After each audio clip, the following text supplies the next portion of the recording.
Close. Whoop, whoop. Let's get into it. What is going on, y'all? How you guys doing? Somebody said it's 7 a.m. where they are. Go Max. Wow. Let's jump right in, guys. We are doing a whole bunch today. Matt Walsh went rogue. I'm just saying, for those of you that don't have X, you don't know, because, you know, Matt Walsh, he behaves on his show for the most part. I don't know what his show is going to look like the next time he does a show, but he has gone rogue. Candace Owens, I shouldn't even say Candace Owens. Blake goes at Candace Owens. Candace Owens responds in kind. She does not play around whatsoever. And then what else are we going to get into? Where's my worksheet here?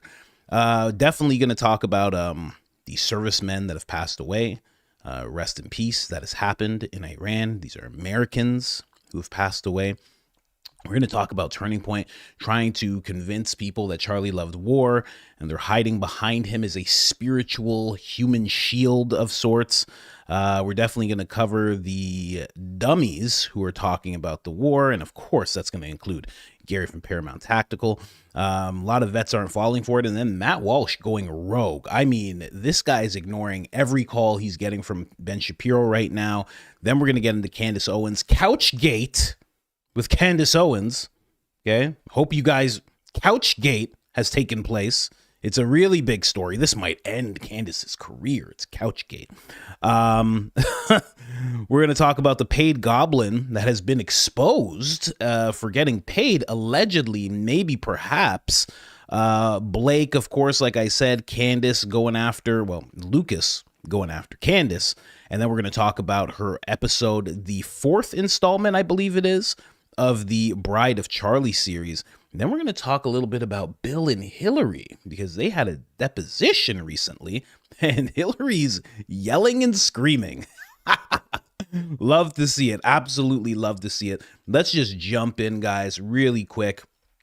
Clip channel for all you short form Sallies. Hit up the clip channel. Clip channel will help you out in your times of need. You feel like, man, what is all this? It's too long. 3 hours. What is happening?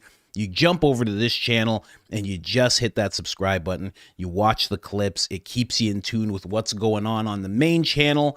And yeah, that is the place to go. We almost have 500 videos for you to binge on. We're almost at 30,000 subscribers. Let's go. Thank you so much, Lance, for that. Amanda says it's her birthday, 40th birthday. She wants a shout out. She loves watching the show every morning. Right? There's Amanda. She wants a shout out. Hello, Amanda. Happy birthday. Merry birthday. Merry birthday to Amanda. I also got this message. Someone said that this is what Texas looks like to all the other states. And so what? So what? What are you talking about? This is the best place. This is the best place. And this is the best place. And what's the, what else? You know, you forgot the shooting ranges that you can find every few miles.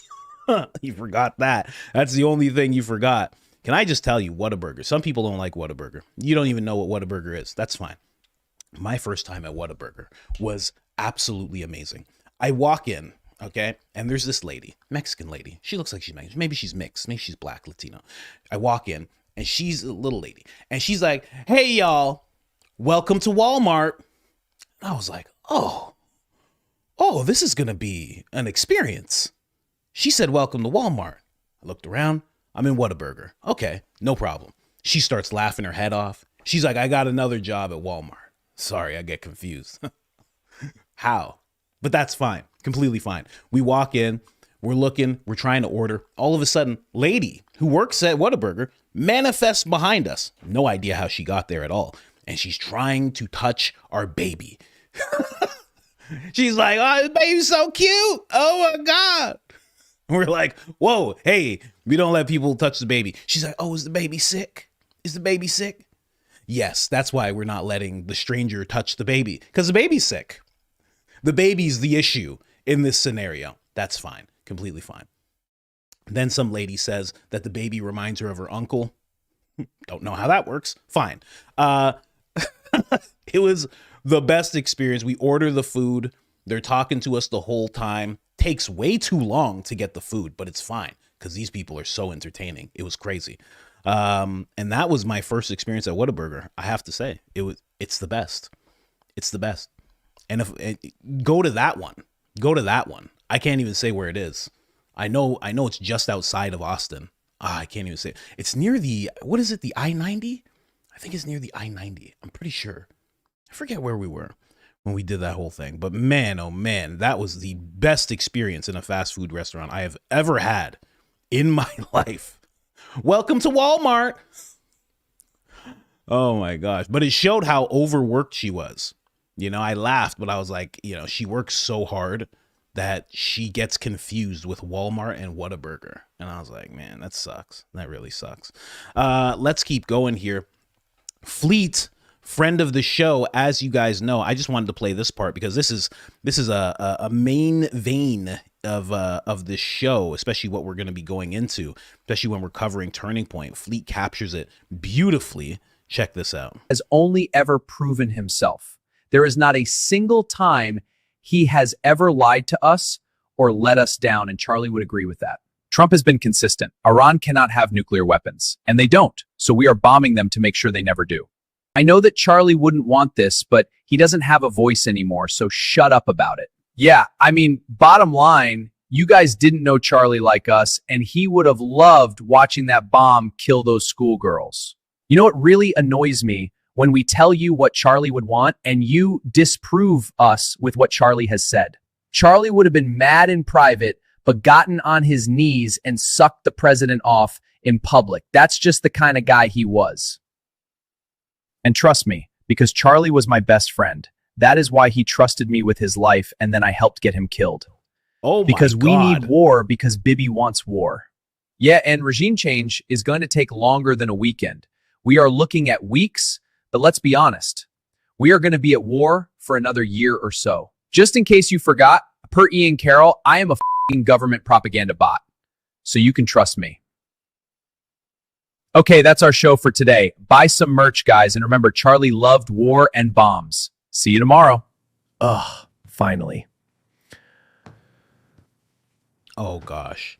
Why would you do Mikey like this? Oh, I may be a little curious. And no What are the plans while the women are gone? Tyler and Andrew and I thought it would be funny to haze Blake. We can practically persuade him to do anything. One time I told Blake that he ran a 3-minute mile, and he has been convinced he has Blake Neff speed ever since. Is that why Blake is always running laps on his lunch break? No way. What do you mean I don't run super fast? Wow. Wow. So many things fit into one thing, especially this little attention to detail right there. You might have missed it. The Philly First show. That is just major attention to detail by Fleet right there. Check out that episode. That is installment number 9, Boys Day of the headquarters, as Fleet calls it. So a little shout out to Ian Carroll there, because he recently called Jack Posobiec an effing propaganda bot. And it is like that's what he's like. It's very weird watching Jack Posobiec online. It's very odd because he just keeps saying the same thing over and over again. It's like he's trying to like get into your head. Like it's the same stuff over and over again.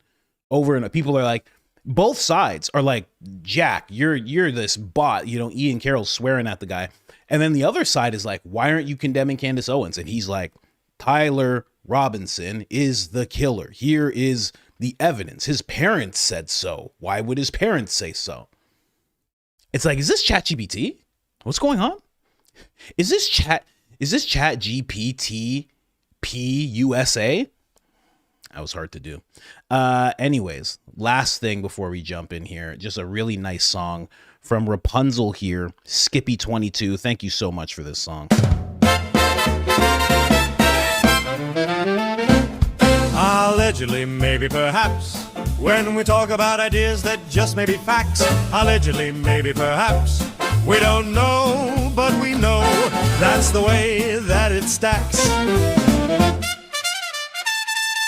Allegedly, maybe, perhaps, it's likely how it is, but the powers that be raise up all of our fears. that make us cover our rears and say, allegedly, maybe, perhaps. Brought to you by Philadelphia Mints. I mean, just beautiful. Thank you so much for that. Is that supposed to be? That is me. Wow, I didn't even realize that was me. Thank you so much for that, Rapunzel. Really, really, really, really appreciate that. All you guys, keep the memes and the songs flowing. It is greatly appreciated. Let's jump in here. Yeah, this is starting. This is starting to suck. I don't know. Turning Point is talking about this like this is a really good thing, but it's starting to seem like it sucks. I don't know. 6 servicemen have been killed, along with 18 injured in Iran. So that just happened. I don't know. This is starting to seem. I don't know. Maybe what they're saying about Charlie's not true. I don't know. It seems weird. It seems like what they're saying. I don't know if Charlie would be okay with this. But I guess, according to Turning Point, Charlie would be smiling down from heaven, just staring down at what was going on, right? He just have this great smile on him, just going like this while watching these bombs just hit places, you know? He would have been so okay with it. I guess that's what we have to go with, right? We don't know Charlie like Blake and Mikey and Andrew know Charlie, right? So we have to kind of just go with what they're saying. I'm sure they would have been ecstatic about this whole thing. So that has happened. Sabi talking about the U.S. Embassy hit in Saudi Arabia on War Live, fire at U.S. Embassy. How do you say it? In Riyadh? I'm just going to say Riyadh. After drone strike, State Department urges all Americans to leave Middle East. Yeah, I would urge you to do that as well. Whether or not this was happening, quite honestly. Sorry, not sorry. Get out of there. Get out of there. It's just, it's too up in the air. Okay? I know that sounds crazy. Some people be like, oh, how dare you? It was actually just a few months ago. It's fine. Oh, how dare you? I don't understand. We have bomb shelters. No. Leave. I used to say that about Mexico too. And people used to call me crazy. And the next thing you know, cars are exploding everywhere and all this stuff's happening. You know? I don't have a problem with these places. It's just like, where do you want to be safe? You know? Go to Canada where they'll just arrest you for the things that you say online. Not that much. They don't do it that much. The UK does. Go check out the UK. Go to jail for a Facebook post or something, you know? Just where things make sense. Breaking, Spain has banned the United States from using Spanish military bases for attacks on Iran. So that's kind of them taking a side, whether or not you agree with it.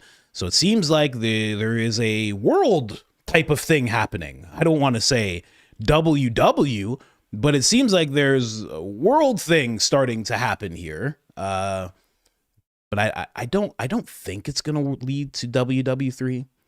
I think a lot of people are pushing towards that, like in terms of like what they think is going to happen.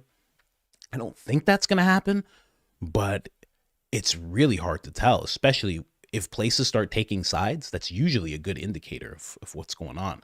But I mean, that's just Spain saying you can't use the bases. So, and they might change their mind. They might be like, hey, we were watching Turning Point the other day. We were watching the Charlie Kirk show and we didn't realize how great all this is. So yeah, no, come on to the bases. You can do what you have to do. We were talking to BB. BB let us know that this is actually a great thing. He said they're just months away from building a new nuclear weapon. That's what he said. He said, despite all the rubble that they're still building. So yeah, you guys go ahead and do what you have to do. Isn't it funny? There's video compilations of him saying that for the past 25 years. Isn't that fun? That's interesting. It seems like, like a vendetta of sorts going on. I don't know. I'm not skilled at that type of thing. I don't know. It just 30 years of lying. It's crazy, right? Anyway. Anyway, Megyn Kelly is talking a little bit about the servicemen here. Let's just get into this. Megyn Kelly, of course, is somebody who, in this particular instance, you may not like all of her politics, but in this instance, she is trying to go as max as possible. Definitely in line with Candace Owens. And I think this is just another thing that is going to make them closer and closer. I honestly think that we are going to see a Megyn Kelly interviewing Candace Owens very, very soon. I think that's going to happen. I think in the next 2 months, I think that's going to happen. Look, there are massive divisions over what we've done here, and people are going to change their minds over the coming days and weeks, one way or the other. But my own feeling is no one should have to die for a foreign country. I don't think those 4 service members died for the United States. I think they died for Iran or for Israel. I think I understand how this helps Iran perfectly well. I get it. I mean, I hope. Long term, we'll see. But they seem rather jubilant. 80% of the country does not support the Ayatollah. He was a terrible, terrible man. No one's crying that he's dead. No normal person. But our government's job is not to look out for Iran or for Israel. Look out for us. And this feels very much to me like it is clearly Israel's war. Mark Levin wanted it. It's his war. Ben Shapiro, Lindsey Graham, Miriam Nelson. That's obvious. They're the ones who've been pushing us into this. She's going hard. She's going hard. She's definitely going to get attacked for that quite a bit. I wonder if Turning Point's going to have her back now that she is starting to talk about people who are donors. Because I know you don't realize it. I mean, I've talked about it before, but Daily Wire has donated, on record, has donated $1 million to Turning Point. And who knows how much this Miriam lady has actually donated herself. She's the person who gave Prez Orange $200 million. So I can only imagine how much she is willing to give Turning Point. I believe, I don't know for sure, allegedly, I think it could have been someone like her who ran up on Charlie after Tucker took the stage and said everything that he said.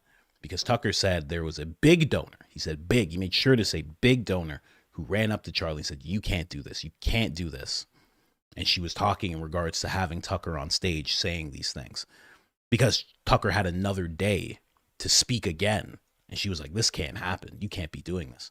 Charlie ignored it. I think maybe lost her as a donor.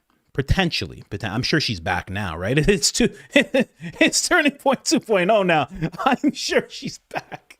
Oh, they had her in. They were like, listen, it's nothing but sparkles, you know?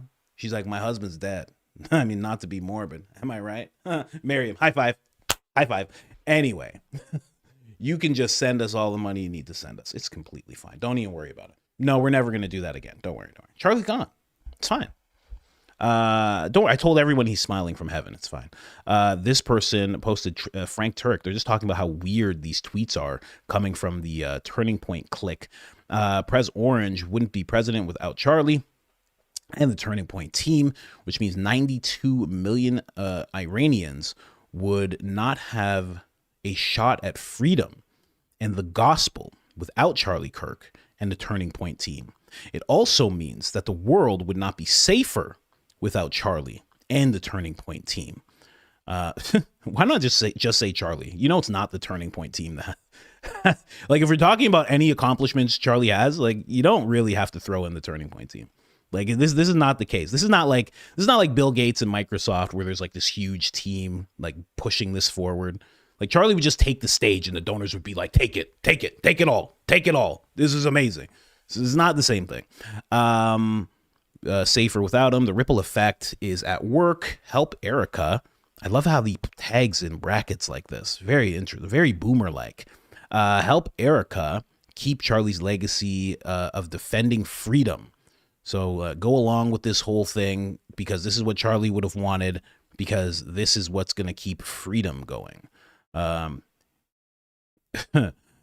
And then the person posts below what Frank Turek has just said recently, like this was in the last like 24 hours.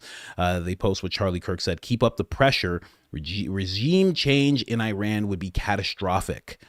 And when he says this is one of the things I was saying Charlie would do. He's saying keep up the pressure, as in keep on making your voices heard, that this is not something that you want. He was doing that with the public, just, you know, completely open in his tweets. And he was also doing it in private with the biggest voices in the conservative movement. He would go to Gates, he would go to Tucker, he would go to Kelly, he would go to all of them and be like, hey, if this is not something you want, you gotta voice it. You gotta say it in your shows, you gotta say it in your tweets. We have to show that this is not something that the base wants. Probably because Charlie realized that he and all the other voices actually control the base. Yeah, a lot of people think it's just Prez Orange that's always controlled the base, and that's just not true. I mean, Tucker's a massive voice, massive, huge voice, which is why they hate what he's doing so much, because he's such a big voice. We have Tyler Boyer, of course. Yes, Charlie opposed war. No, Charlie wasn't opposed to action. I'll explain that in a second. Yes, Charlie thought Iran was a threat. No, Charlie wouldn't have turned on the president. There you go. Like enough said. Enough said. You know? Billy. What did Billy say here? Billy, friend of the show. Hey, Tyler, it was super clever to disguise your first sentence of propaganda in a tweet with 3 sentences of verifiable facts. Unfortunately, it's still propaganda. Oh my gosh. Yeah. So when he says action, he's just talking about military action. He's not talking about like Charlie loved the action, man.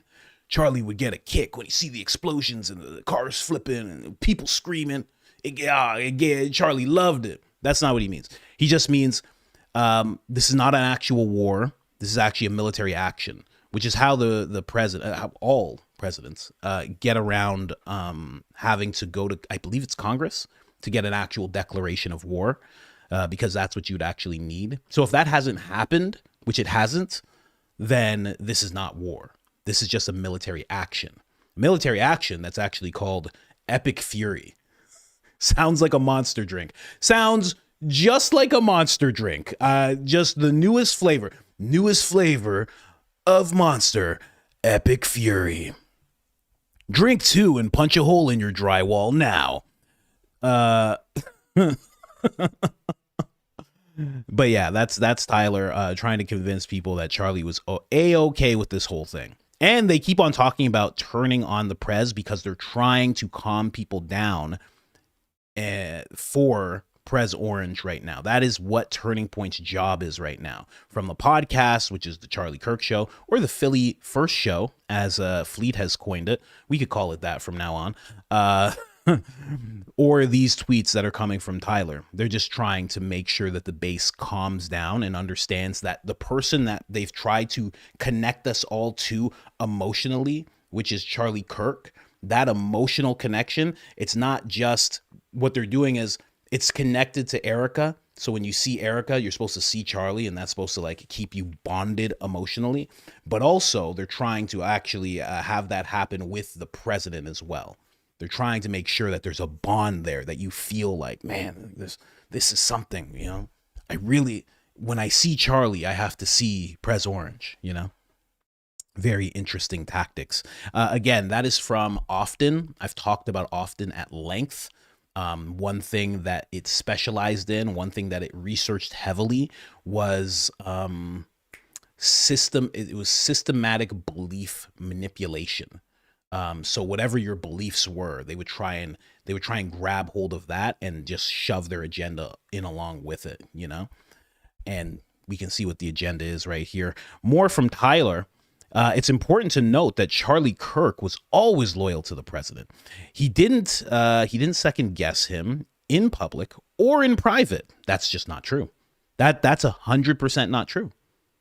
We know that's not true. Oh, okay.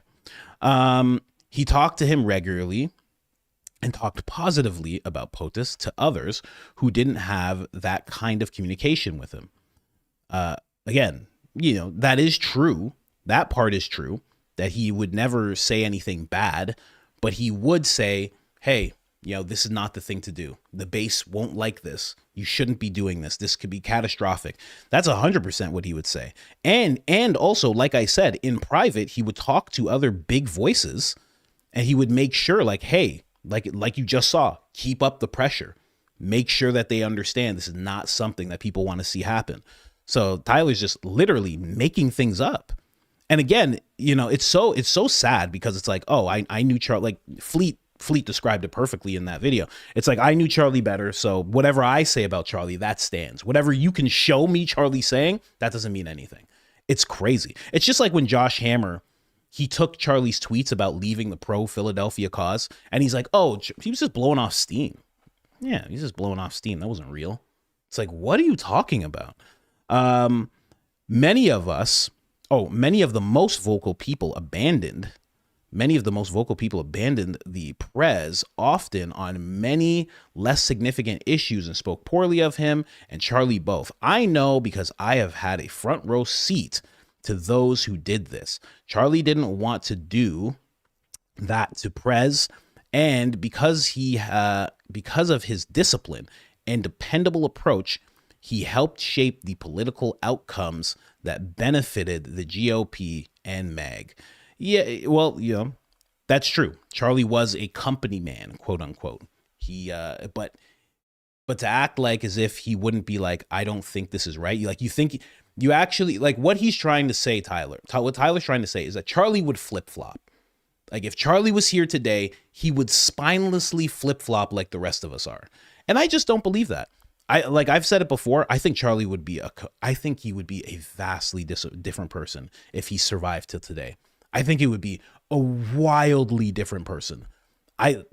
Who knows how far it would have went, but maybe he would have kind of laid off talking about Philadelphia in such a positive way. Maybe he would have been back with Candace. Candace is going to say what Candace is going to say. Maybe he'd be able to talk her into like watering it down, like, but she's going to say what she's going to say. She's going to feel the way she feels. He wanted to tour with her again. What does that show you right there? He wanted Tucker and Candace. Think about those two voices, how much they're attacked today. And Charlie would have been right along with them. What? He would have looked vastly different right now. Vastly. And I don't think he would have flip-flopped. I think he would have been like, this is one thing I don't like.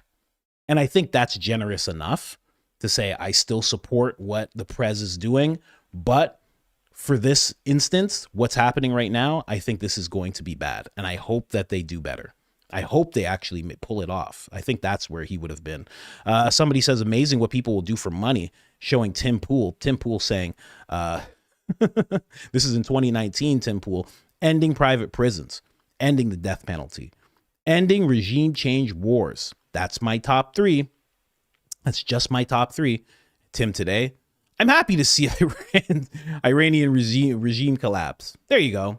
There you go. Listen, it's alleged that he's taken money, right? Like, I don't know. I don't know. Seems like it. Seems like it. I thought his show was about to end because he didn't have enough money. Oh, that's weird. What happened? What happened? His show's still on, right? Oh, that's weird. I don't know. I guess he found the money. Who knows from where? Maybe it was, I don't know. Donations, I guess.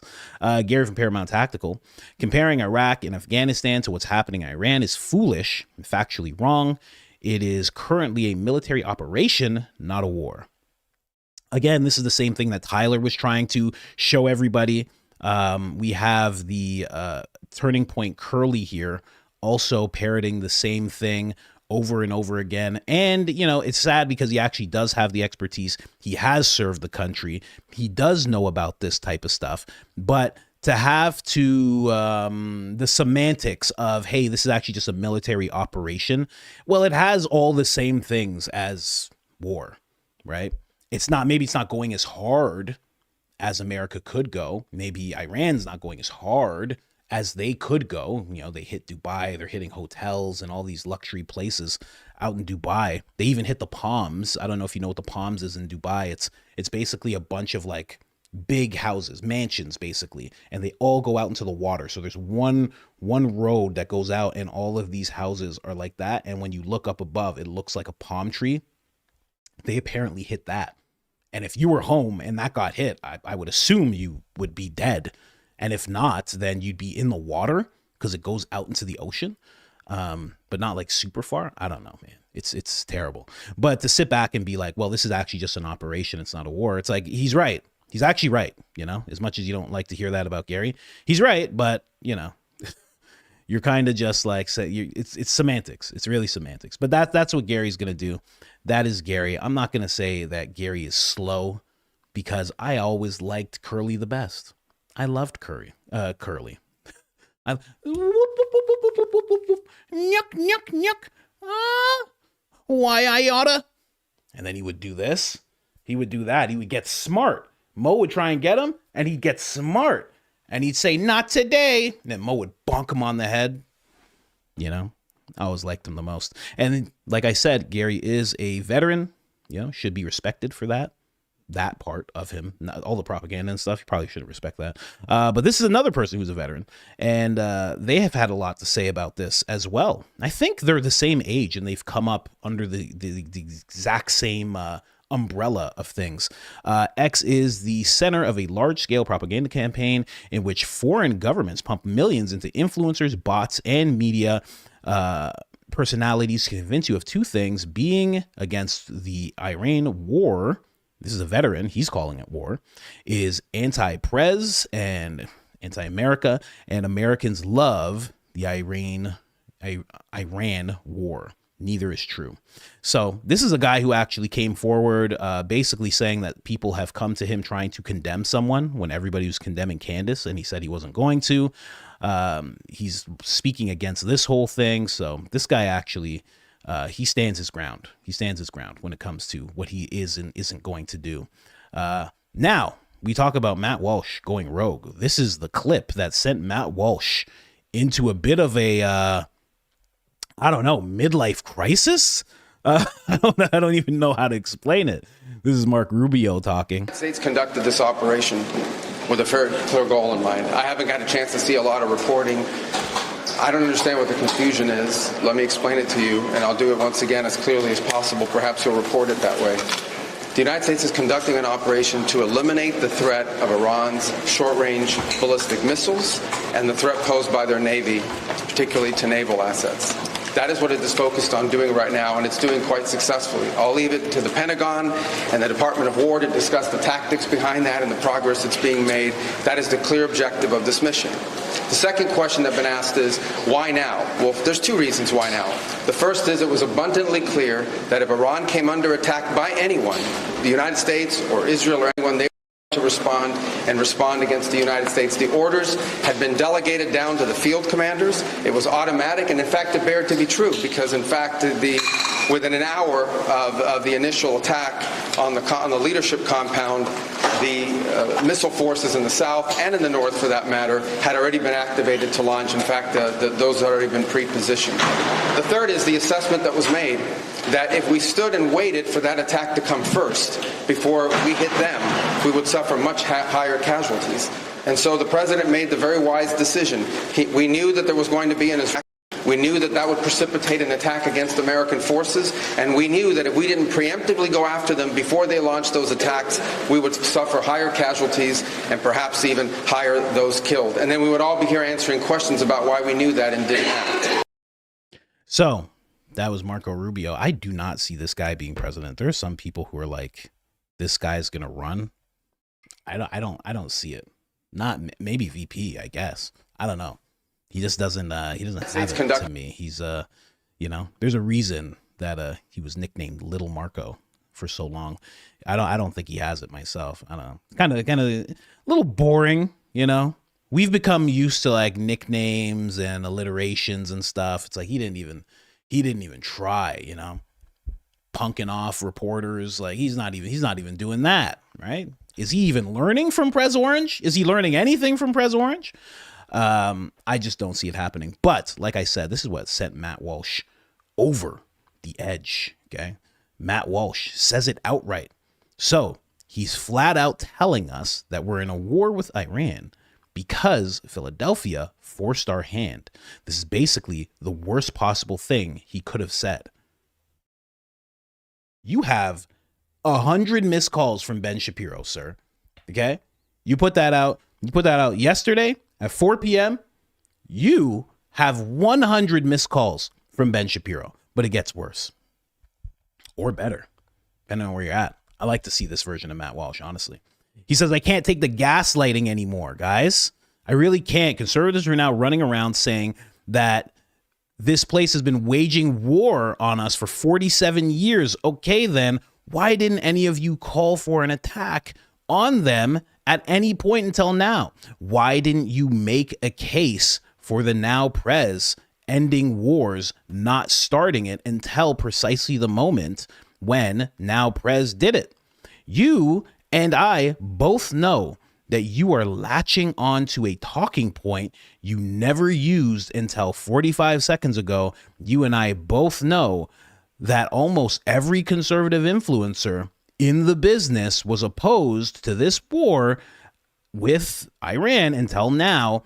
And now you're trying to use justifications to stretch back decades.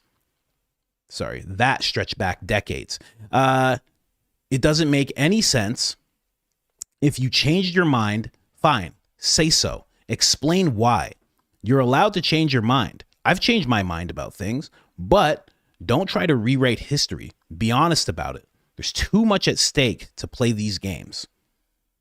Wow. Matt Walsh, part of Daily Wire, a organization known to play those games, is now saying, do not play these types of games. This is very interesting. Matt Walsh does not stop there, ladies and gentlemen. He keeps on going. We were told, and also just to add, after that, you have 456 missed calls from Ben Shapiro. The eyebrows on Ben Shapiro are up and they're angry. They're shimmering. They're up and they're shimmering like this. You understand? They are up and they're shimmering because he's pissed for sure. Is this going to get Matt Walsh fired, do you think? I don't know. I think the Daily Wire can't fire him, but I think that I felt that way about Candace Owens at one point, and then they were just like, we're firing her. I was like, oh, they'll never do that, right? And then all of a sudden it was like, oh, they did that. Maybe they'll do the same thing with Matt Walsh. I don't know. But there has to be a conversation happening behind closed doors if Matt Walsh is going to say this. He saw a clip of BB talking. He says, we were told the program was obliterated in the summer, but, that's what they told us. Direct quote, it cannot be the case that the program was both obliterated and also close to being immune to attack. That is an illogical impossibility, a contradiction in terms, like a square circle. It makes no sense. Is Matt Walsh waking up from Mortal Kombat Ultra? What's happening with Matt Walsh? What's happening? 976 missed calls. How many people are in the chat right now? How many people are in the chat? 5,686 missed calls from Ben Shapiro. 100%. Are you kidding me? And again, it doesn't stop. He keeps going, guys. What's going on with Matt Walsh today? Right? So far, we've heard that although we killed the Iranian regime, this was not a regime change war. And although we obliterated their nuclear program, we had to do this because of their nuclear program. And although Iran was not planning any attacks on the US, they also might have been, depending on who you ask. And although we are not fighting this war to free the Iranian people, they are now free, or might be, depending on who seizes power. And we have no idea who that will be. The messaging on this, to put it mildly, confused. Matt Walsh is pointing out things. Thomas Massey, the first comment, Thomas Massey, right away, he's like, I hope you don't get fired for this. That's the first comment. I hope you don't get fired for this because it's true. So who knows? And of course, you have Dave Smith here, and he's just saying F everybody, basically. I'm going to try and edit out the Fs. I'll try my best. Let's see if I can do it. Like, this really is it. This game where there's Tucker Carlson, and there's the majority of his base, and there's Candace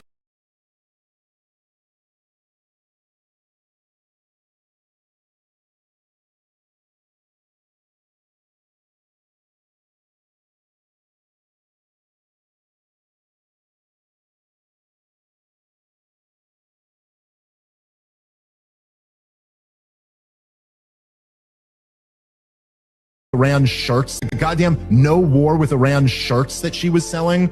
How much money you make off those shirts, Tulsi? How can you not Return that money. So I was muted, of course. Very sorry about that.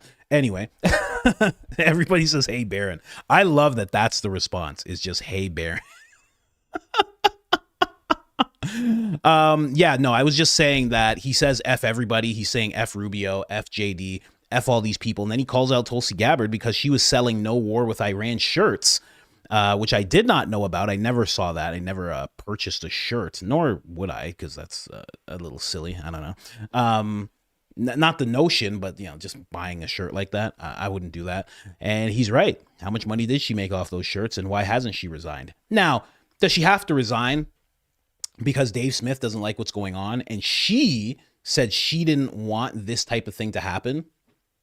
Not really. I mean, she could be in the background kind of fighting for things, but I don't know if that's happening. Do you know if that's happening? I don't know what she's doing behind the scenes. She tries to look into the Charlie Kirk case. Kash Patel, all covered in honey. Kash Patel rips the files out of their hands. He just, one hand covered in honey, he just goes like this. "Give me those files." Just stuck to his hand. "Don't worry what's on these files." Crumples it up. Hey, Dan. Hey, Dan. They're trying to get the files. Don't worry. I got my marker. They're just doomers. He's just going at Tulsi with a thick Sharpie. He's like, back up. Tulsi's like, "This is unprofessional. This is crazy." You know? Anyway, that's the whole thing going on there. A lot of people are upset, but don't be confused, you know, with what I've shown you. There are some people who are probably very happy that this is going on. Lindsey Graham, for sure, is very happy. He is probably dancing around in tighty whities with a bunch of defense contractors, and they are probably all elated. I mean, they are probably so happy. They're probably on an island somewhere. They're just celebrating. They're throwing money in the air. Probably are. Yeah. Hi. Is this Lockheed? Mr. Lockheed? We did it. Oh, man. So many of them are going to die. This is going to be fantastic. Now listen to me, Mr. Lockheed. Can I just have some money? I just want a little bit of money. Can I just have like $90 million? I just want a little taste, please. Mr. Raytheon, we did it. Mr. Raytheon. Yes. There's bombs dropping. I know, it's the greatest thing in the world. Oh my gosh. There's nothing greater than what's going on right now. You know, just watching it messing up the front of his pants, just messing up the front of his tighty whities, you know, just on an island somewhere. Hey, Jeff, get over here. Yeah, they are. This is fantastic. I love this so much. I just can't wait for the money to start rolling in. I was told that there's so much money. When are we going to attack Alberta? I heard they have so much oil. I just need the money. I just love it so much. You got to understand, I don't like women. And this is basically all I have. No kids, no women, no nothing. I just like the money. I'm just in it for the love of the game. That's why I like that Erika so much. Selling hats and not giving anybody hats. Gosh, I wish I thought of that. Guys. He's worth almost $200 million. Why? How? Anyway. Couchgate. Breaking news, ladies and gentlemen. Couchgate is upon us. Many of you saw this. Okay. Fleet has announced that she has no choice but to leave the pro Candace cause. And I got to show you guys, again, this might end Candace's career. Okay. Brace yourself. One time I was at a party, which was also attended by Candace Owens and Charlie Kirk. I very clearly remember Charlie trying to network only for Candace Owens to drag him away from everyone, to sit on a couch together so nobody could talk to him. Take from that what you will. It's over, guys. It's over. It's done. I would be surprised if Candace does not shut down her YouTube channel. I think it's done. Has she shut down her ex yet? Has she shut it down yet? No. That's crazy. That's crazy to me, because what this guy's telling us, okay, dissected here, he gave us a lot of information now. He told us that there was a couch, all right? Are you keeping up? There was a couch, and on this couch was nobody. And then Candace took Charlie and sat on the couch. Oh man, the downfall of Candace is hard to watch. This is going to be very, very hard to watch. I'm sure this is just swirling around X. Everybody has to have heard about this. I know you guys are probably shocked right now with how much we're talking about a whole couch. We're talking about Candace sitting on the couch with Charlie Kirk. Oh my God, hold on a second. Oh gosh. I saw Cody's tweet. He's like, "You're pulling a Baron again." I was like, oh my God. Those were good jokes. Oh God. I don't write down my jokes. Oh, I thought it was over for me. Like it's over for Candace. That's where we've gotten to now. That's what it has turned into. It has turned into, hey, did you know Candace was on a couch, right? With Charlie. And Charlie couldn't talk to other people because he was in a conversation with Candace Owens. The horror of it all. Now, this makes me question, did she have something to do with what happened to Charlie? What happened on that couch? What type of material was this couch? Oh my gosh, guys. There's a whole other thing to figure out. I hope Baron covers this. I hope Baron goes deep into this whole thing. Because if he doesn't, how are we going to understand this situation? Baron needs to send somebody out. I don't know if he has a researcher, actual people. Someone needs to figure out where this couch was. Someone needs to see if there are still indents from the butt cheeks of Charlie Kirk. Because if there are, we may have blown this case wide open, guys. Wide open. Anyway, Couchgate, ladies and gentlemen. Am I banned from the chat? Nope. I can see you in the chat. You're not banned. I can see you. If I can see you, you're certainly not banned. Maybe people aren't responding to you. Be friendly, guys. Be friendly in the chat. You know? Don't leave people to just scream into the abyss. It doesn't feel good to just scream into the abyss like that. You know? But yeah, Couchgate just happened. So yeah. We'll see what happens with Candace. She might cancel her show today. That actually might happen. I would be surprised if that didn't happen. I hope Ian Carroll covers this. Ian Carroll doing a deep dive. Okay, guys. I figured out what material the couch was, okay? I know this is going to blow your mind. This is a leather couch, okay? And the leather actually came from a certain place in the Middle East.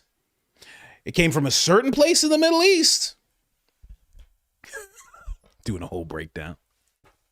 And the thing about it was... Anyway, let's keep going here. What is this? Oh yeah, this is this is the goblin who got caught. Allegedly, maybe, perhaps, obviously this guy's gonna deny it. This Gunther character. This is crazy because when I was covering that Dom guy's like, I need $15,000 for a tweet, please. And then this Gunther guy's like 300. I don't know. I think I'm going with Gunther. You know, if you're trying to get to the GOP, if you're trying to get to the base, you go with Gunther. I don't know. $300. That's a good return on ROI. Sorry. But apparently he got caught. Texas resident and political influencer Gunther Eagleman. That's his real name. There's no way his real name is Eagleman. There's no way. If so, coolest name ever. Straight up, just the coolest name ever. Charges $300 for a repost of a tweet. I have to really step my X game up, man. Because if people are getting paid for retweets like that, I retweet for free. Listen, Fleet, I retweeted your stuff. Actually, you know what? I'll go over here real quick. Where's Fleet stuff? Where is it? Here it is. I'm gonna retweet it. Send me a check, please. Send me a check immediately. That's how it works. You just retweeting stuff. That's it. You get all this money. But apparently they caught him in text messages. Somebody released the text message. Maybe they were unhappy with what he did. He denies this. Of course, he's going to deny this. Actually, you know what? I haven't seen him actually speak on this and actually deny it. I actually haven't seen that. The last time when that list was released, all these people were saying they were going to sue. None of them have. Keep that in mind. None of them sued. They all said they were going to sue. None of them sued, and then they all stopped calling Candace demonic and evil. Maybe Milo actually did have a list, and maybe that person, this Simon Godek, who released that list, maybe it was like just like a little teaser. And then maybe Milo was actually like, here's the real thing, guys. Leave Candace alone. Maybe that happened because it was really weird how they all stopped. But maybe the money dried up. I don't know. Erika's tight with the money, you know? $250 million. She doesn't sit there and throw it around. She throws around sparkles and everything later. But she's not just, you know, she'll give you a pyrotechnic before she gives you some money. She'll give you 2 pyrotechnics before she gives you a hat. You know? You get a bracelet in the mail before you get a hat. It says, what walk with God are you talking about? The devil makes you an offer and you take it for money like Judas. This person's just like calling it out. He says, I get paid to post. Again, that was another stupid thing to say. Sorry, but you've gone crazy on me. I won't be answering your DMs any longer. I will pray for you though. Very interesting. Okay. Let's see some more back and forth. So apparently, again, this is Gunther. This is the person. So they're saying patriotic nature and emphasis on helping Americans.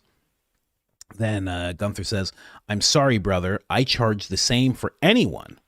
Cash Gunther Eagleman is the Cash App account. And then this person says, I understand. I want you to do it. You think... What word is that? Oh, gosh. I'm so sorry. I feel so old when this type of thing happens.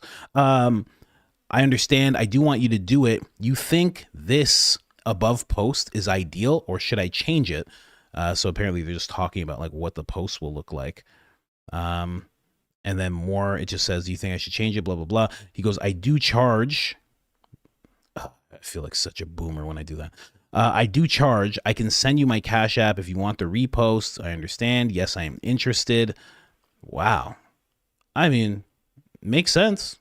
Makes sense. These guys got to make money. You make no money on X. You just make none. Elon is not dishing out cash at all.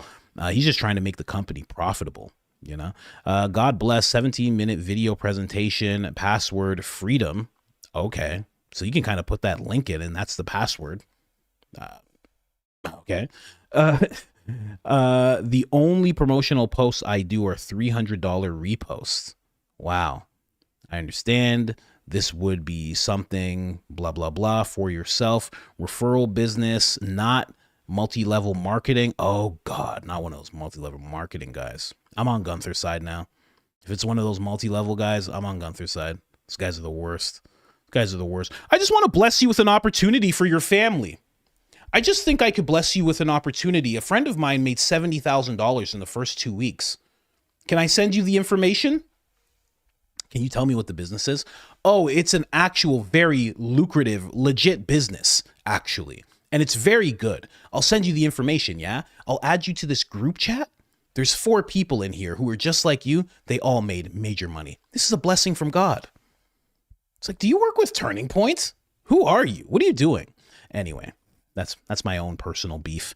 So this guy got caught, allegedly. Who knows? It seems like it. I haven't seen him.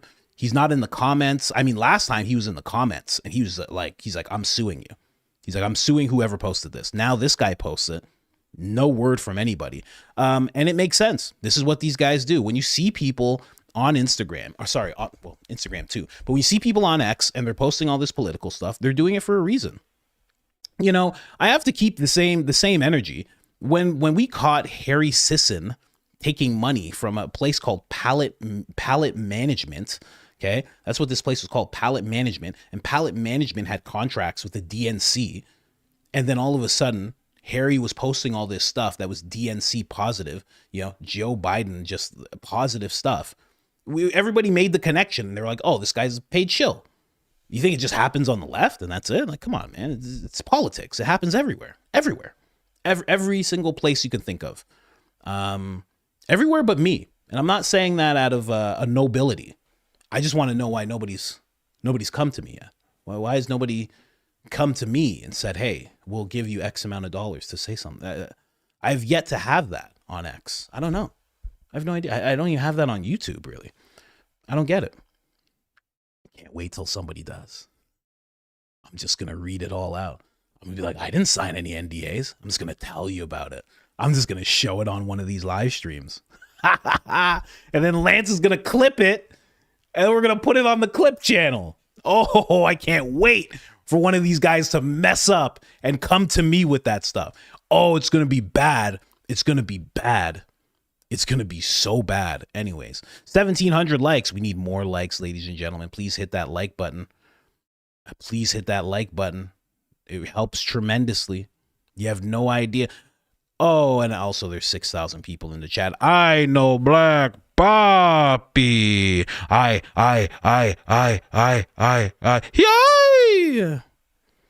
Anyway, let's keep getting into it. Let's keep going, ladies and gentlemen. We have Candace Owens. Candace Owens discussing this whole thing. Of everything I have said on the show, Blake Neff has chosen to author a long-winded response to my obvious joke about Erika's Shabbat Shalom tour, world tour. This is what they needed to clarify. They need the world to know that Charlie loved Shabbos. We are beyond parody. So she's saying this in response to Blake Neff. Blake Neff made sure. Okay, so Candace was joking around when she talks about this. He says, I have avoided commenting on Candace Owens' claim for the past few months. However, her latest episode contains such blatant untruths about Charlie's daily life that I felt compelled to correct it. In this episode, Candace aggressively ridicules Erika for using the phrase and suggests that that's the baby chat going off, and suggests that Charlie's last book, Stop in the Name of God, about the value of observing a Sabbath, is a fabrication to make Charlie appear more pro-Philadelphia than he actually was. Let's keep going down here. It's very revealing that Candace is so fixated on this, as immediately reveals unfamiliarity with Charlie's behavior for the entire period that I knew him. Charlie was observing evangelical Christian version of Shabbat for the entire time I worked under him. As a Catholic who sees Sundays as the Christian Sabbath, I would tease Charlie about this. Even in early 2023, shortly after I joined the show, he was signing off on Friday, and you can see the examples here. So Blake literally, Blake, who says, man, how dare you release any text messages of Charlie? So this is just Charlie, just saying it over and over again every Friday. Blake just collected each and every one of them. Interesting that Blake would do this. He just felt compelled. Then there's more. Charlie said it a bunch. He said it all the time. There you have it. Okay. We get it, Blake. we get it, pal. We understand, okay? We completely understand. Charlie said it all the time. Okay. Like we won't make fun of Charlie for that? It was ridiculous. I grew up in a place where they would say that all the time. I didn't say it all the time. I'd say it to be funny, Or if I was like with a real Philadelphian, I'd be like, buddy, it's Friday, okay? You got to put down your phone, take your watch off, okay? Good Shabbos. I'm going to watch TV and have electronics on all over my room. Have a good day. Bye-bye. Bye-bye now. And they'd be like, bro, can you tell me what time it is?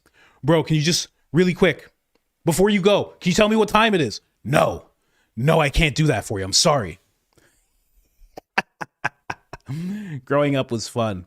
It was fun. I still haven't grown up, though. But that was the back and forth that Blake and Candace had. But Candace then doubled down a little bit more after Blake said that response. Said, hey, Blake, we get that you guys really love Shabbat over there, but there are a few mammoths in the room that you might want to consider in order of priority here. Uh, Candace is a jerk. Shabbat shalom, daddy's home, put away the phone. Oh, wow. We got it, dude. Really? That's so funny. Wow. Candace just trolling. That's the worst. To have Candace trolling you. She says it's an obvious joke. And then, of course, Fleet. You know, so mature, Fleet. Jeez. Come on, Fleet. Come on. Fleet's going hard on X. If you don't have X, Fleet's been going pretty hard on X. She's not playing around. But that was the back and forth that they had. And then there's this guy, Lucas. I don't know who Lucas is. Let's see who Lucas Miles is. Senior director for Turning Point, New York Times best-selling author, pagan threat, pastor at Fluence Church. That's who Lewis is, or that's who Lucas is. Lucas had a whole bunch to say. I'm not going through all this. Candace responded to this. But he said, listen, we get it, nerd. Okay, this is X. Give it 3 sentences and move on, buddy. What is this? This is ridiculous. A few recent interviews with John Yip. Really? His name's Yip. Yip. Are circulating that claim Charlie was in the process of converting to Catholicism. That claim is not correct and needed to be corrected. They're still going on with this? Is this from like months ago, this tweet? This is from this is less than 24 hours. This is crazy. Why are they still talking about this? I already told you why. See? You see what I mean? Like, this is why they go so hard on this. Because it would have meant Charlie was moving away from one covenant and moving into another covenant. As a senior director of Turning Point's Faith Division and someone who served directly with Charlie's leadership during the final year and a half of his life, I'm in a position to speak this plainly. They always do that. They're like, listen, I worked with Charlie, so I get to say this and nobody gets to contest me at all.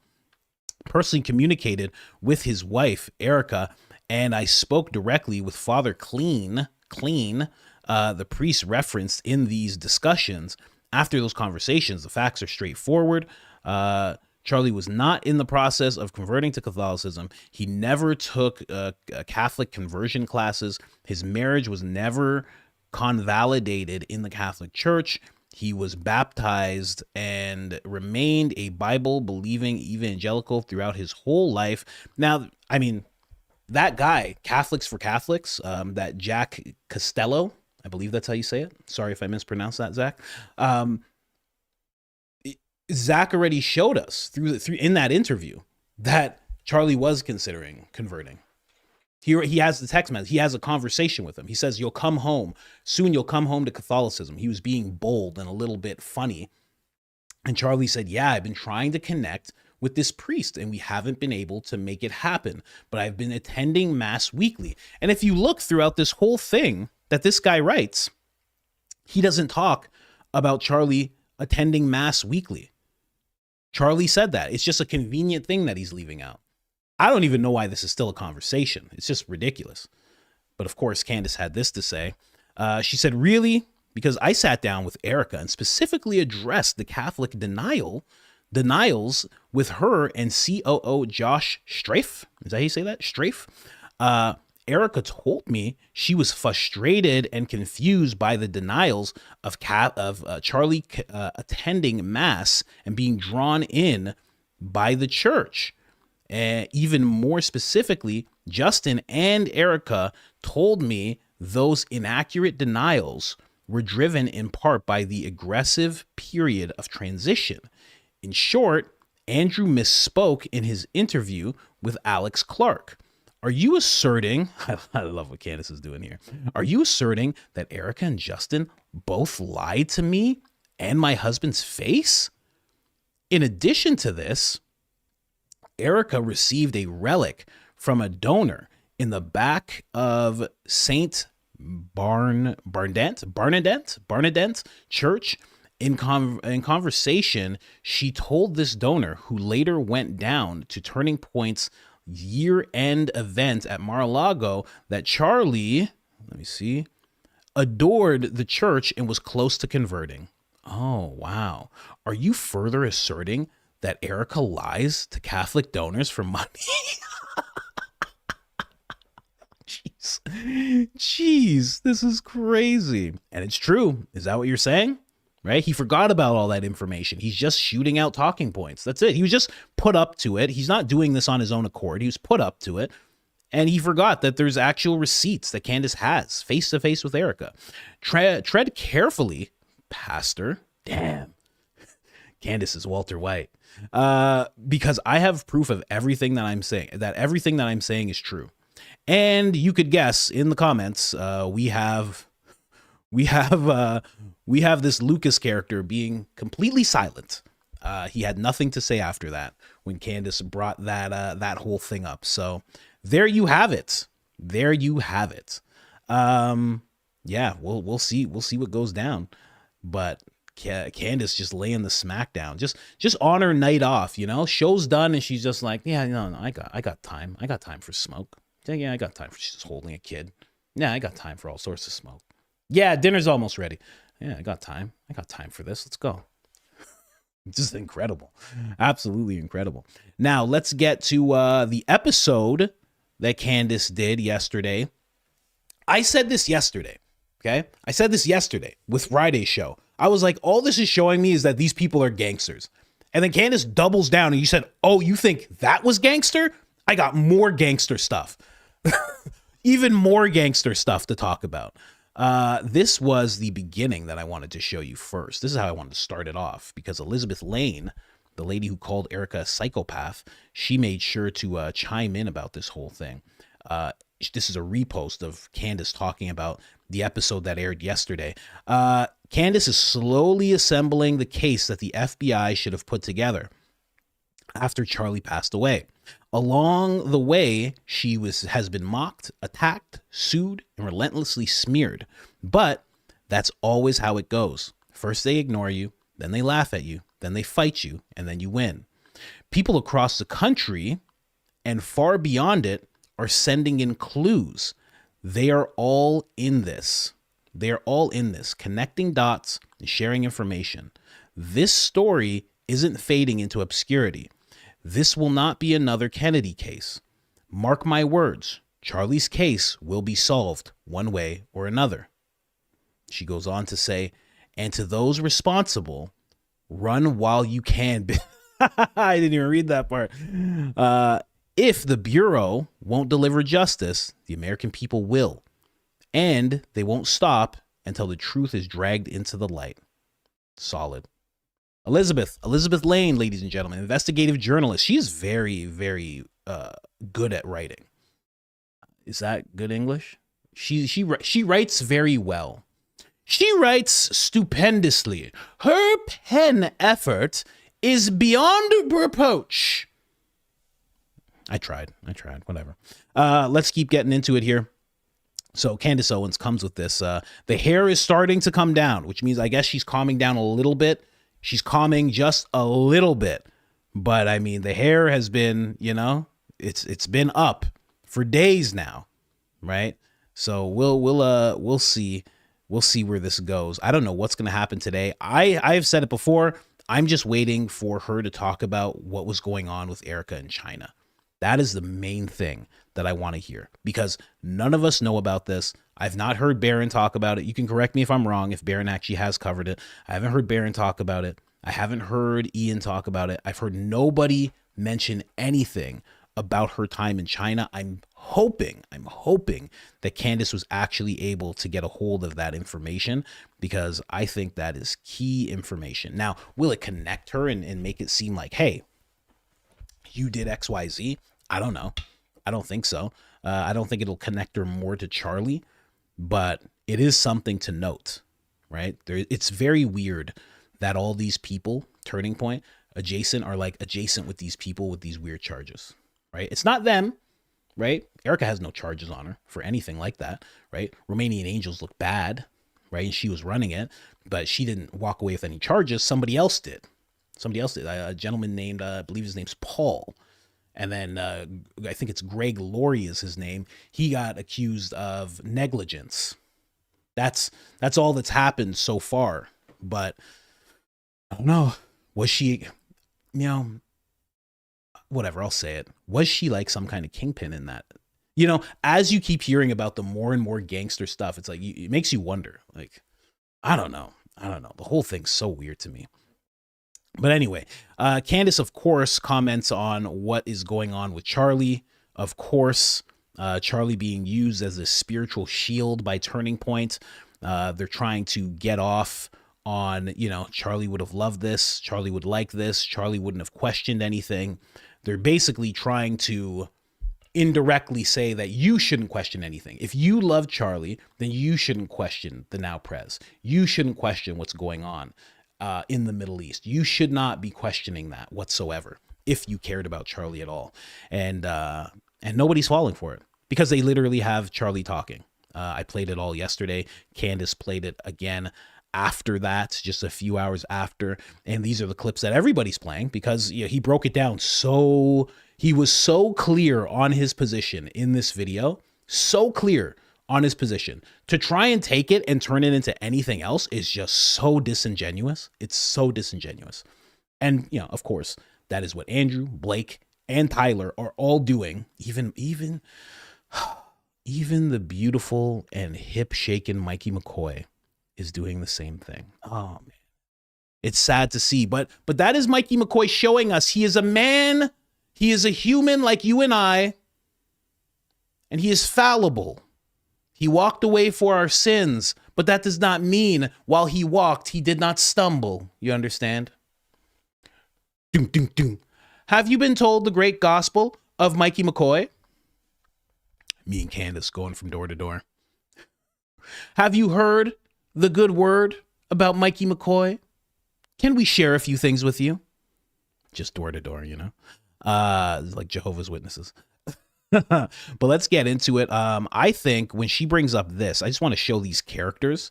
I'm just going to play her talking about these characters. I'm going to freeze on the one that I think is the biggest character that really needs to be focused in on because he kind of aligns directly with what happened to Charlie at UVU. We'll talk more about that later. But first, let's recap what some of these characters that we've been introducing to you on Bride of Charlie. Let's recap them because it's good to remind ourselves of all of the people that are in this very elaborate story. First and foremost, we introduced to you guys last week Dr. Jerry Francevey. She's like Dr. Jerry Francevey-Steen is what I'm going to call her. That is the first wife of Erika's father, Kent Francevey. By the way, I then learned that they were married. I can't believe she just added that. I didn't even catch that when I was watching the episode. Oh my gosh, Candace. I don't even know if I'm saying this right. Baha'i Temple in Chicago. That is where they were married. Just dropping that little tidbit for you guys. Dr. Jerry, we learned, was raised, these are her words, not mine, in a strict Mormon household. I guess then she must have become Baha'i. She was knocked up at the age of 14, married by the age of 14, a bookie turned psychologist, creator of the Tesseract model. Radford University gave her a research center, a gender research center. And guys, I forgot to mention this to you, but Radford University, their seal and their yearbook is the Beehive. I can't make it up. I cannot make it up. Anyway, back to Jerry. We also learned that she worked with the DuPont Chemicals. The DuPont Chemicals psychologist. She also worked with the Bush family, and she conducted, which we'll get into later, gender research specifically in Eastern Europe. Amazing. So many ties to Eastern Europe. Bosnia, we're going to get into that. Another character that we introduced you to was Uncle Jack Solomon. So if you guys don't know, just quickly about that Baya temple, it's like a world religion. I was checking to see like what it actually was. It's a world religion is what it is, which is very, very odd, interesting. But I did freeze on the person that I think is the biggest thing, and I think it's Uncle Jack.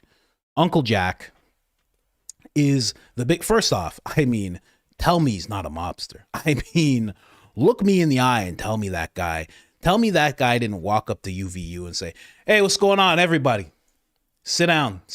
Everybody sit down. So we're going to do some interfaith. You understand? We're going to do some interfaith. I said, sit down.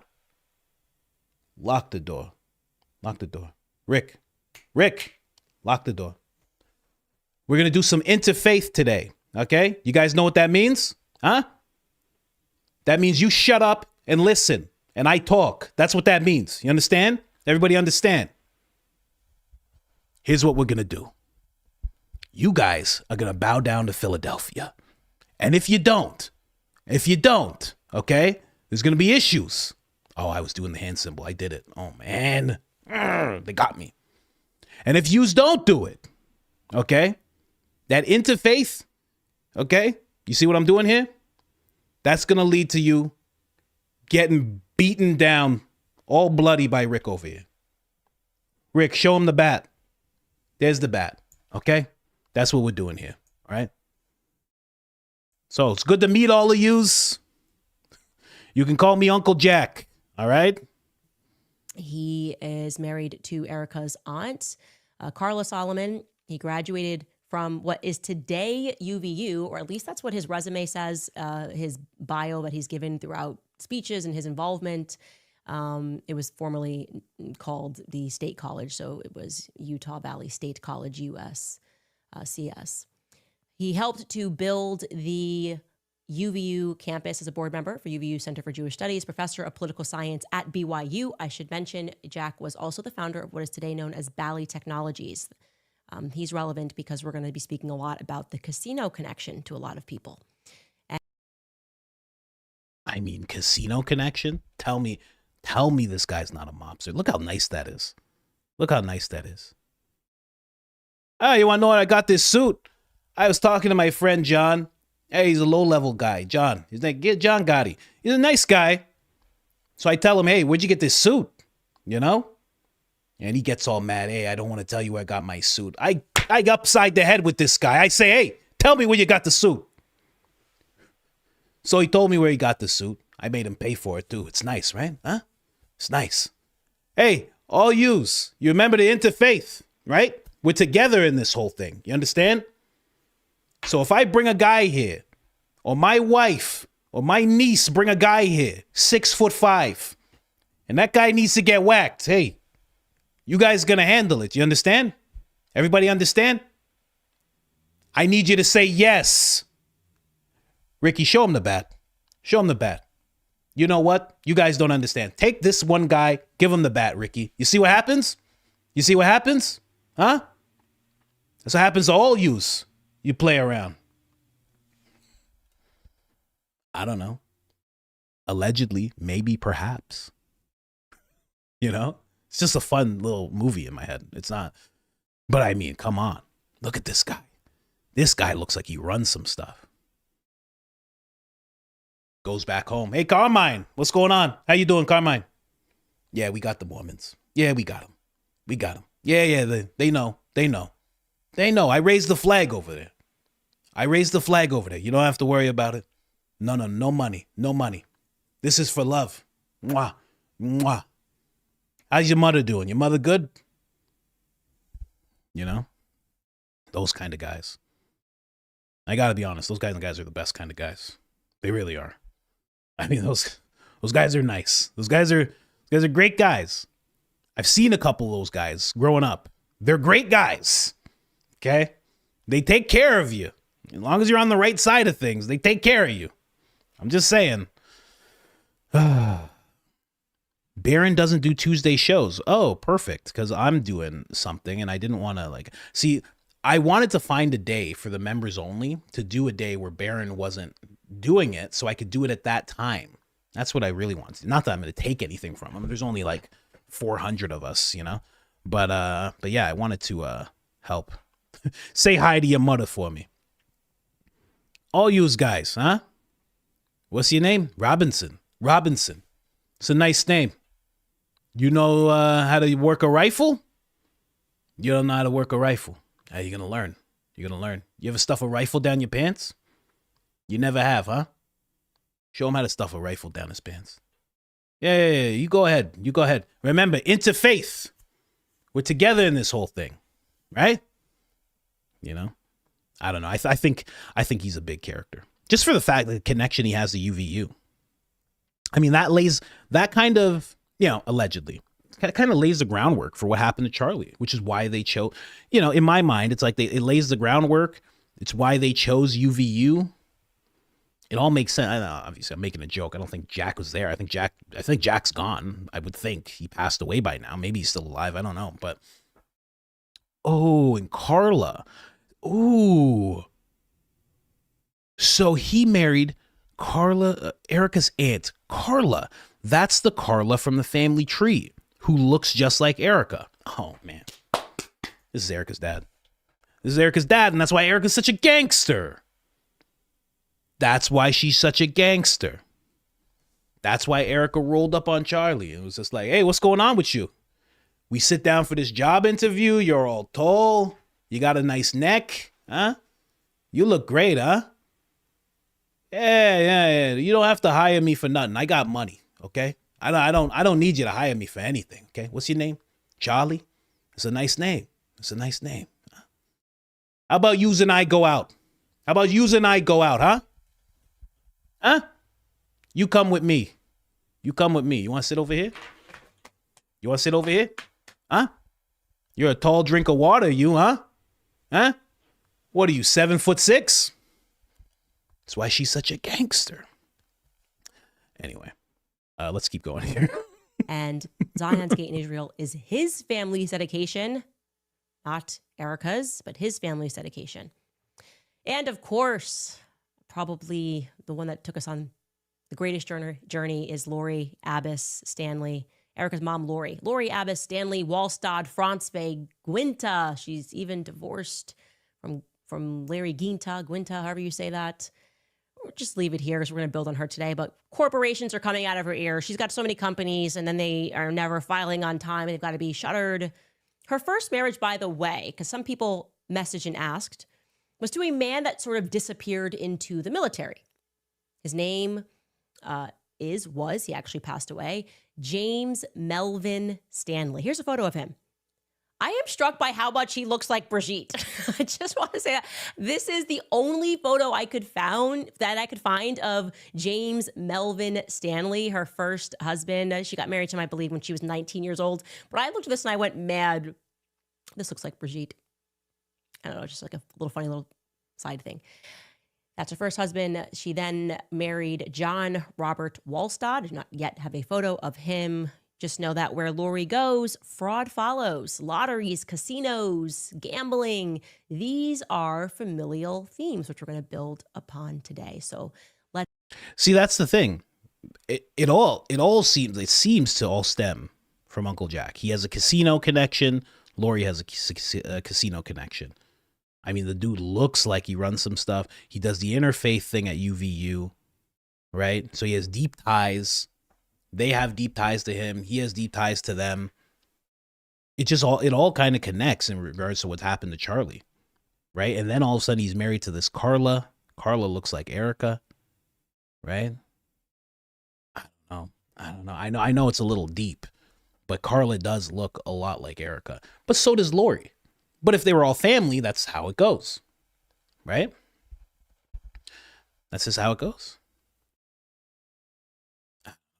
It's making me think because again, he's such a gangster. He has all the connections, right? And then even as Candace keeps going, she starts talking about Uncle Rick, right? She starts breaking down who Uncle Rick is and how Uncle Rick is high up in Universal, and Universal co-owns what is it, Miss Universe or Miss USA with now Prez Orange, right? Co-owns it. Like it just all makes sense. Everything that has been happening for them is because this is what people, and again, I'm not saying Uncle Jack was, he seems like it, but when people are in the black market, we'll say, the underworld, right? They end up having their children get into politics and law enforcement because that just makes the most sense. Same with the cartels. Cartels often, it is said, right? I'm sure there's many stories, but it is said that they have a lot of people in politics now. They have children who could be in politics. They have children who are in America. Like they span out. They don't just stay doing the same thing. They get into legal business. Same thing happens in hip hop. There's a lot of guys who are dealers in hip hop, really big dealers, and they find somebody who can kind of rap, They front all the money that the rap artist makes with the record label. They get a cut of it, and it's how they clean their money. And the next thing you know, it goes from having this dealer who was all shady and in dark business to all of a sudden it's like now you have this crop of family, your offspring, and they're all in the entertainment industry. They're producers and they're rappers and they're singers and they're A&Rs and they're managers and they're all these different things. And the next thing you know, your next generation and ongoing, it's all clean, but it all stemmed from somewhere pretty dark. Seems like Erika's family is very much the same type of thing. That's what it seems like. It seems like it was very dark money, and it just got lighter and lighter. And now you have Erika, and she is in a position where she is in politics. She's not a politician quite yet. She's bordering. But she hasn't been announced as, any running mate or anything like that. But she's right there, and it's all clean now. Everything's clean. Lori was already very clean. Like you can say, Candace is talking about the shadiness of Lori, but when you look at it, she's pretty clean, right? You can't really pinpoint any real dark things on her.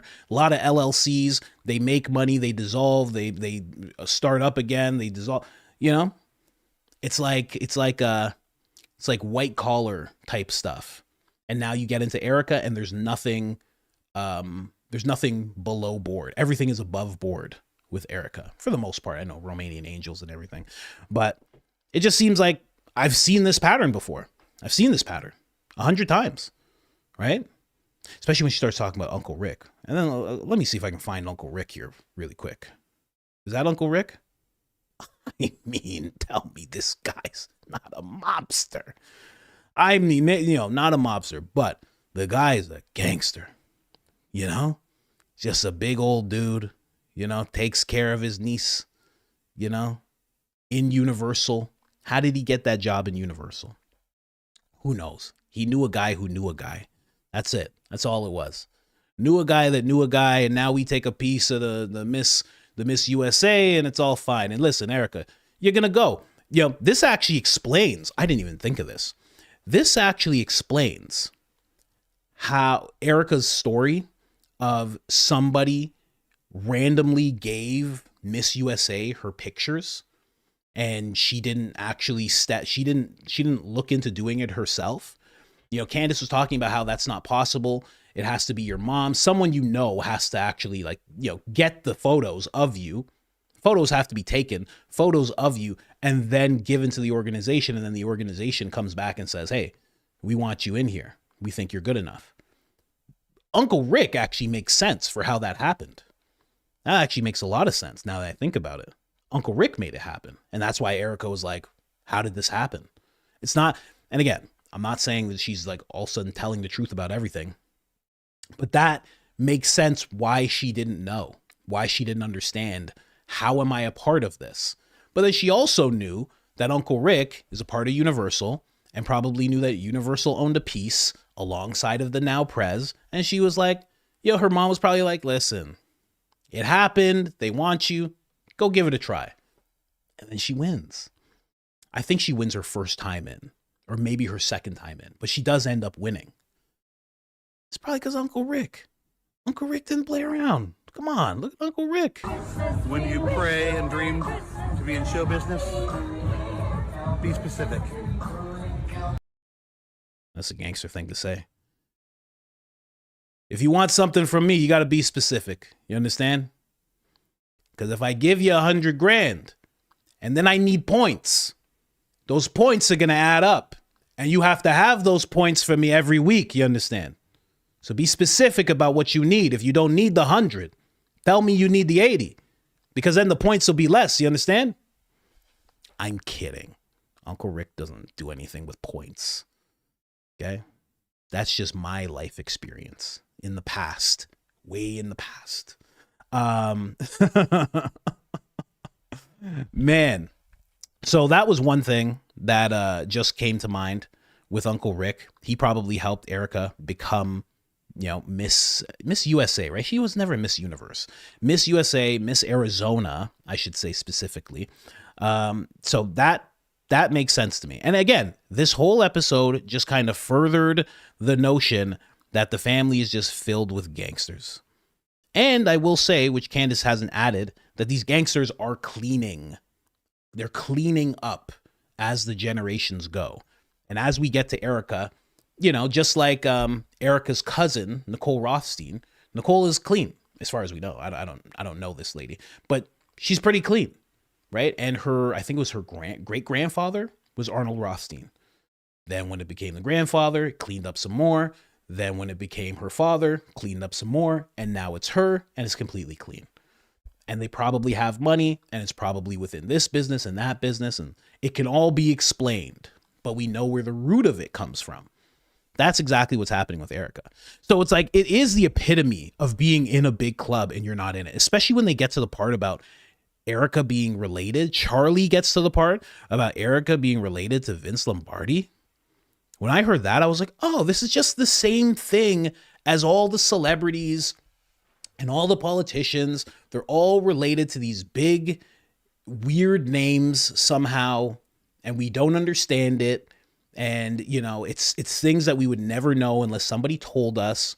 I've always said about most celebrities, if you could figure out, especially rappers where they have the cover of like, oh, Fatherless Home, I don't know.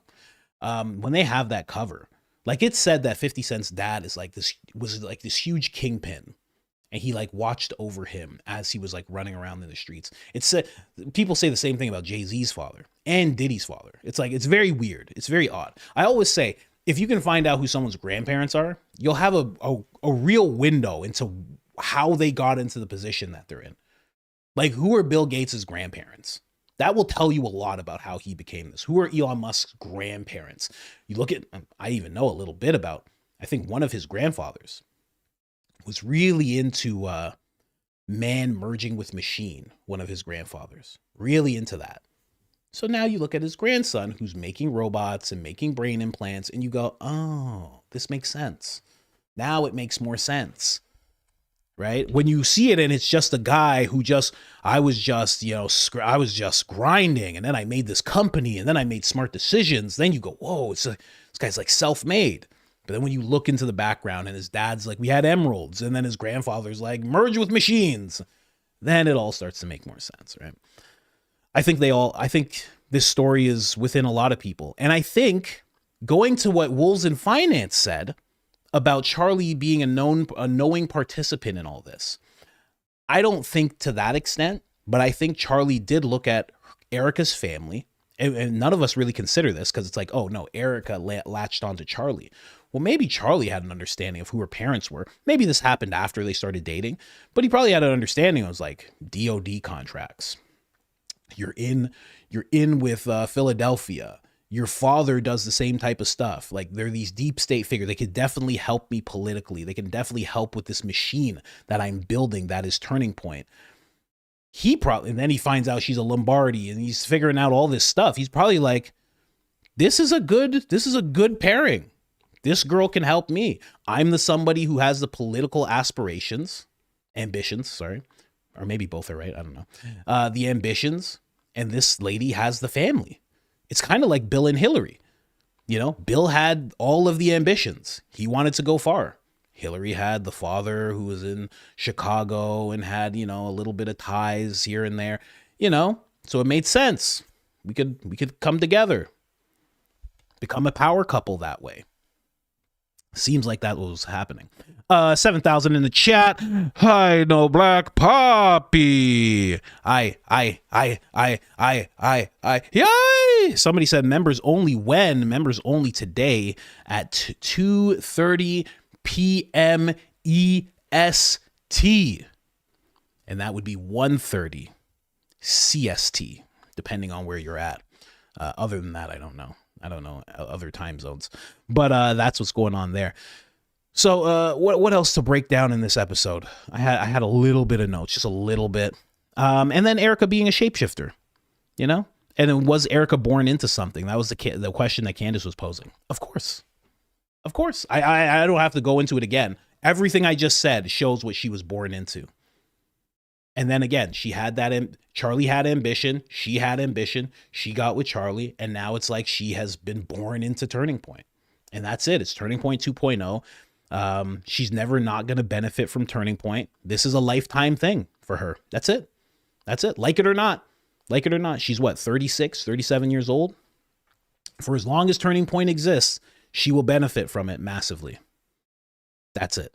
And she will have power. She will have influence.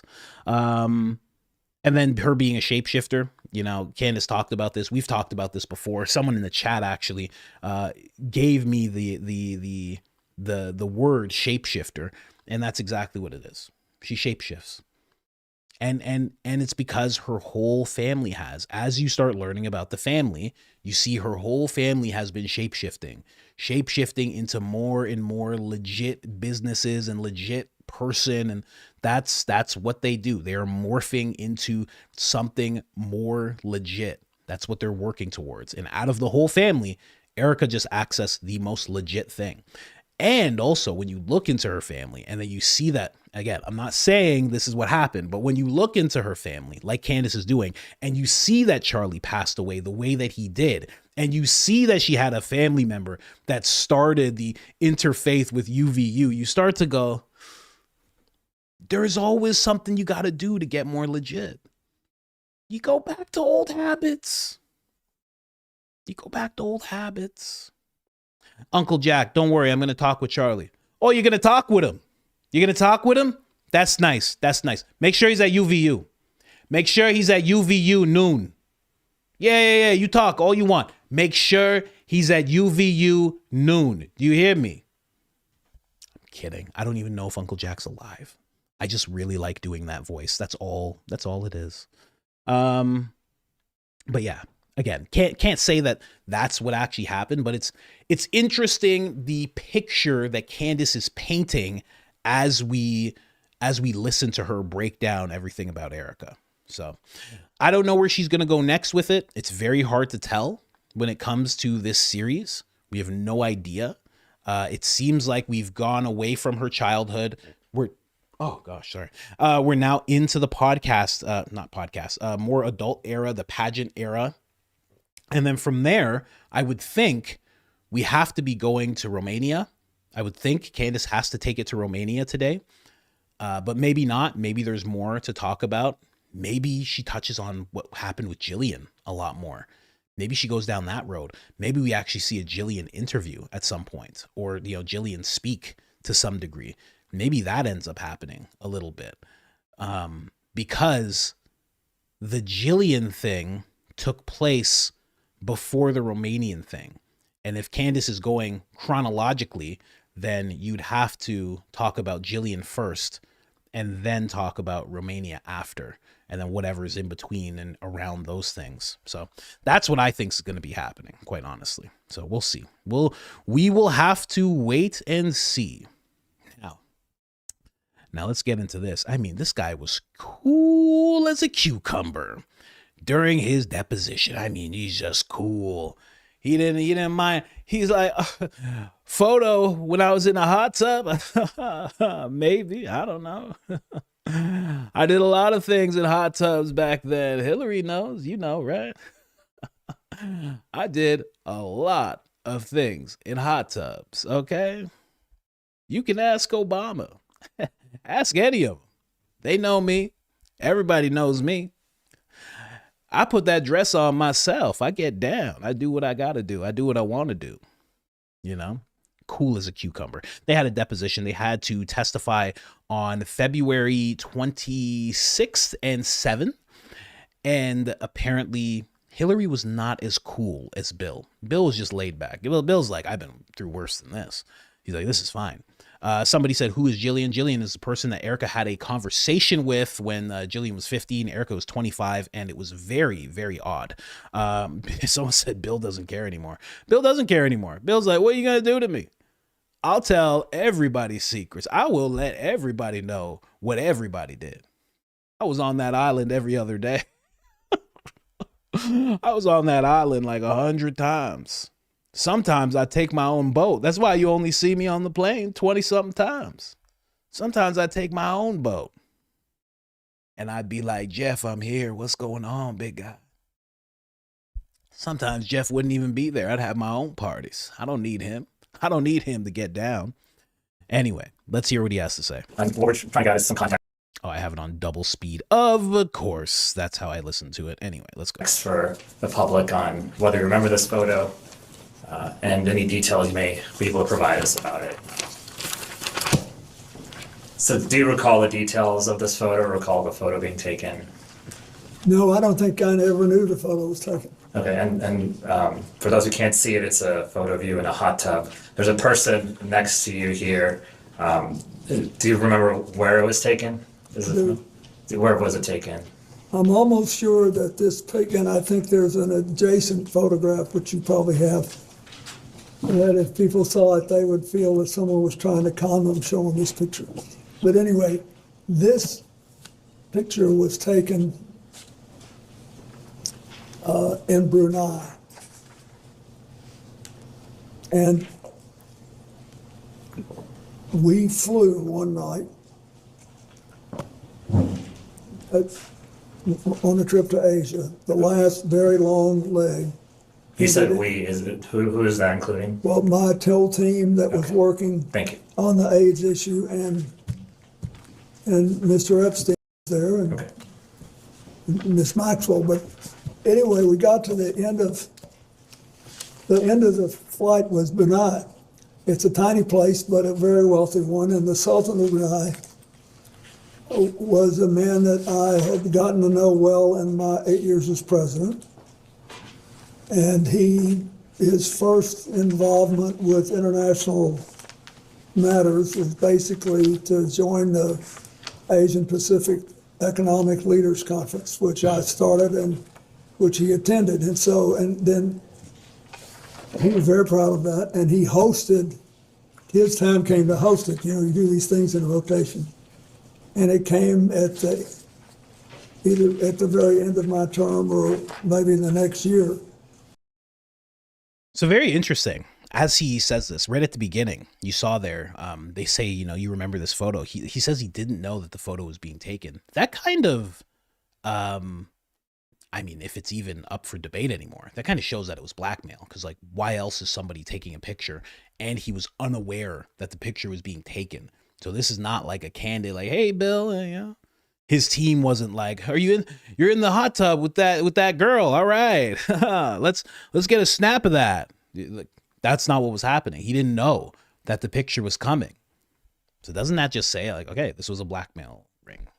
Because they're kind of still disputing that. They're kind of like, we don't actually know. We're not really sure. Kind of makes sense, you know. It's crazy how he's smiling when he saw those photos because he's remembering. That was a crazy night. I mean, I did all sorts of things that night. I mean, guys, girls, I mean, it was wild. It was wild. I was taking a taste of everything. Old Billy. They called me Old Billy the dog.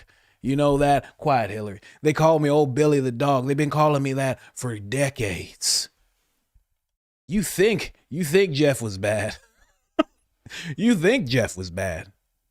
You guys don't even know. I got Jeff started. I said, Jeff, come out with me one night. It was me and a young Hunter Biden. We went out on the town. We went nuts. We ended up in Moscow, just covered in all sorts of stuff. I don't even know what we were covered in. It was crazy. Slept with Lindsey Graham twice. Can you imagine? I'm kidding. That didn't happen. Anyway, he wanted, when he knew I was coming, and he said he wanted to help me with my AIDS initiative, and he invited me to stay there.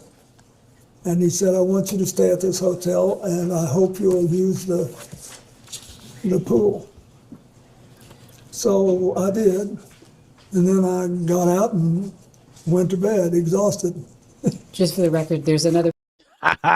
Went to bed exhausted. Big dog Billy. I went to bed exhausted.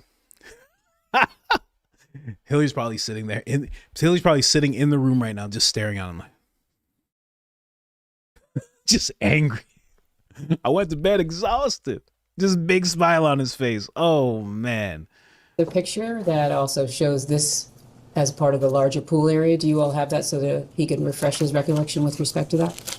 We should have it. It's quite enlightening. If you watch this, yes, it's noted. It'll Yes. give you a different feel. Thank you. Okay. We do have it. We don't have it with us right now. Okay, We do. thanks. I just have wanted it to as make well. sure he knew the context. That's amazing. It'll give you a different feel, you know? I mean, you should have it. I mean, that was a night. That was a night. You should have that picture. Give you a different feel, different angle. What are you talking about? He's probably talking about it doesn't look as bad if it's, you know, when you see a different angle of it all. I mean, but it probably does look just as bad to you and I because, you know, the whole thing looks bad.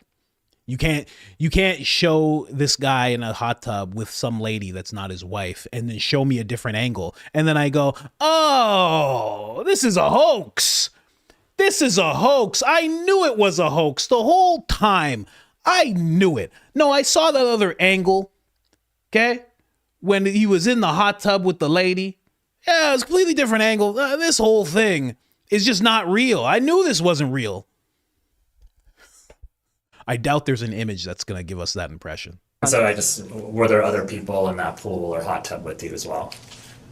I don't think there's anybody in the hot tub. I didn't forgotten that there was anybody in the hot tub, but it was big, but it was about. Well, He's asking in the pool it appears area. there's this photo, there's a girl over here, or there's someone. Yeah, I don't know who that is.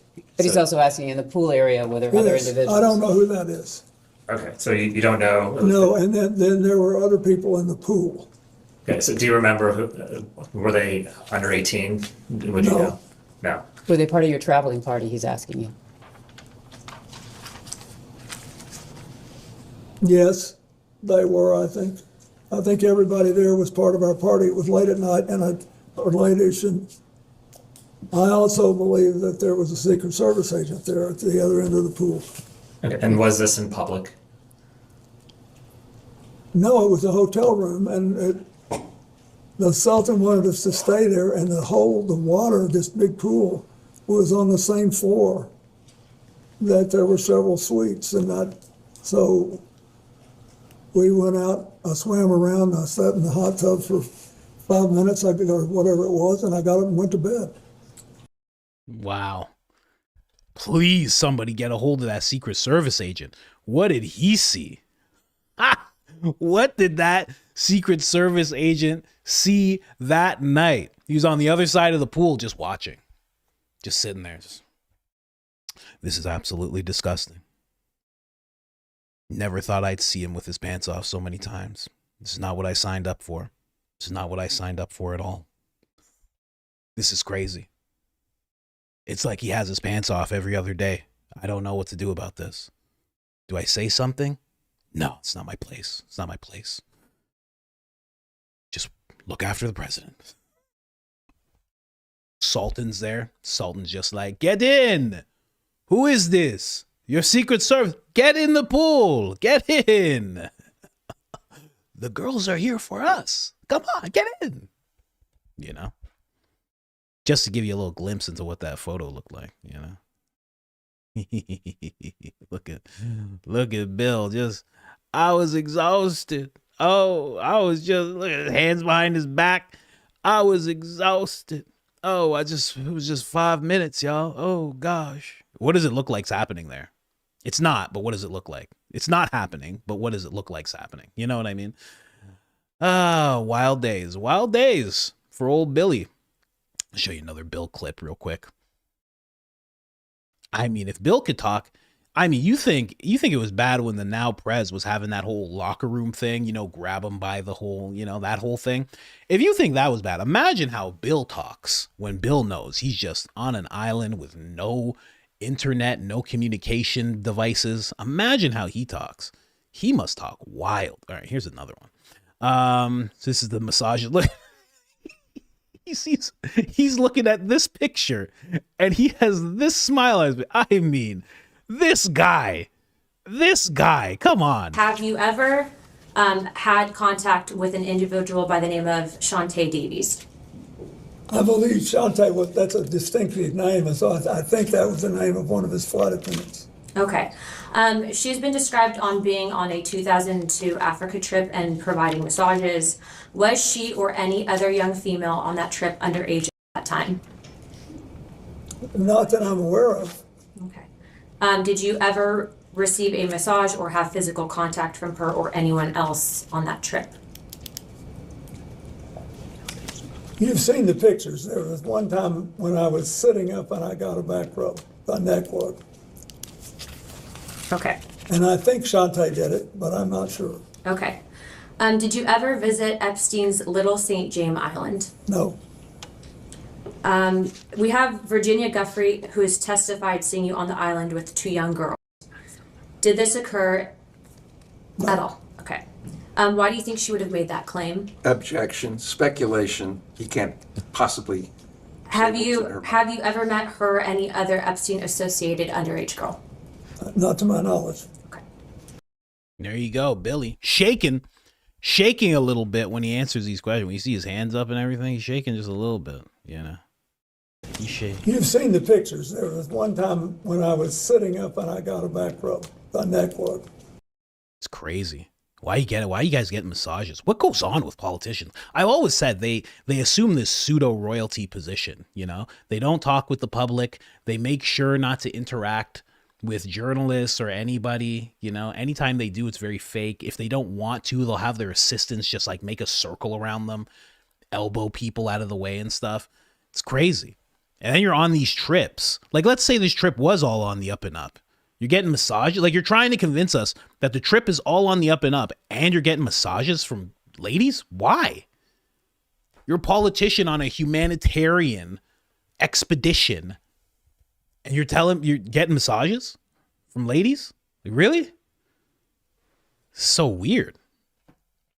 That's like if right here I had somebody sitting on the couch and then I didn't realize the camera was still on. And I'm like, go ahead, rub my back. You'd be like, why is he getting a back rub? What's going on? What's happening?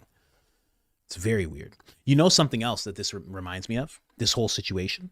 Because he's talking about going to Africa. Chris Tucker got confronted on a podcast where they were like, you were on the plane, right? And he was like, yeah, we were on the plane. He goes, it was me, Bill Clinton, and some other folks. He's like, but that was just a humanitarian trip to Africa. This might have been the same trip. Because then he was like, were you ever on the island? And he's like, oh, no. But now we're seeing that you didn't exactly have to be on the island. As long as you were in that plane, you were with good old redacted Jeff, you got to experience some things. Bill got a massage and he got to be in a hot tub with a lady. So what did Chris Tucker do? Yeah, he says he didn't do anything. He says he doesn't do anything, but that's hard to believe, you know? You're with Bill Clinton, right? It's hard to believe you didn't do anything when you're hanging out with Bill Clinton. Just saying. I'm sure he's a fun guy. I'm sure he is. Let's get to Hillary. Hillary had a little... The sound's not even on. Look at you. With the sound off. She's pissed. She's like, you made me look at pictures of my husband in a hot tub. I'm tired of this. You know how many times I've seen those pictures? I've had investigators bring me worse pictures than this. Now it's all drug up again. I got to think about this whole thing. I wanted to be president, and I'm tired of this. And if I was president, I would put you in jail. Right? Anyway, let's go. That's the question. I'm going to answer your question. Now you're going to yell This at was me? what I spent You're my going to yell at time me. doing. I'm a survivor trying to look out for other survivors trying to and protect I them. was taking care You of waited the 6 people months who to lost get here today. 3,000 6 months, lives and now you're being at World defiant Trade and Center. indignant today. You asked me I have about met Howard with Lutnick. survivors. I'm a survivor myself. You have emails. You've denied that Jeff Epstein money to you. I did but not. Howard Lutnick was If you used have to an get email money, with me asking Jefferson I have for an money, email from Howard Lutnick sending it to and his people to I raise don't- money for I don't you know about- for an event, an intimate event for you at his offices Well, at Cantor Fitzgerald. You're look, going to sit if here you- today if you would let me finish. obfuscate and say to this committee, you didn't try to get money from Jeff. When I there was didn't. an intimate event in an email that Howard Lutnick emailed him to come to your intimate event at Cantor Fitzgerald, a very small event. And so I'm not going to public. You want to yell at me, that's fine, but I'll yell right back. Well, okay? I am looking out for it's survivors. very- I'm doing look. the job that you would not do and refuse to do as Secretary of State. Thank you, and I yield back to No, Congresswoman. I'm going to finish answering the question, which I have a right to do. I am very sympathetic to your personal situation. I have read about it. I have seen you testify or speak on the floor about it. And I very much sympathize with not only what you went through, but appreciate your effort to stand up for survivors. I was a senator representing the people who were murdered. Nobody lost more people than Howard Lutnick. You can say whatever you want. You can call him and have him appear before the committee. They were talking about the 11th of that month, right?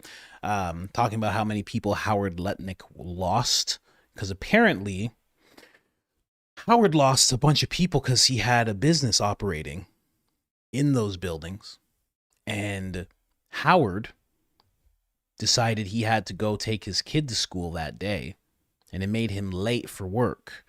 And then it happened, and he just narrowly avoided catastrophe. But a lot of his employees did not. And then you hear another story where they're talking about some other way that he avoided going to work that day. So there's two stories of how he avoided going to work. And that's not a unique story. There's many people who were high up, maybe in the admin now, maybe not, that had stories about how they just avoided, randomly by the grace of God, avoided going to work that day, avoided going to those buildings. But that's like some of the highlights from the deposition. I haven't watched the whole thing. It's like, I think it's more than 5 hours. I'm pretty sure from what I saw. I have it saved, but I'd have to go through it some more. But you know, that's the basic of it. Hillary is yelling and Bill is just real cool. Bill's just like, what are you going to do? Take me to jail? What are you going to do? Take me to jail? You have no idea. Me and Prez Orange are good. Okay. That's my boy. You have no idea. That is my boy. Ask him about old Billy. Ask him about old Billy. He used to be friends with them. You know that? They used to be friends. They were very friendly. Very, very friendly.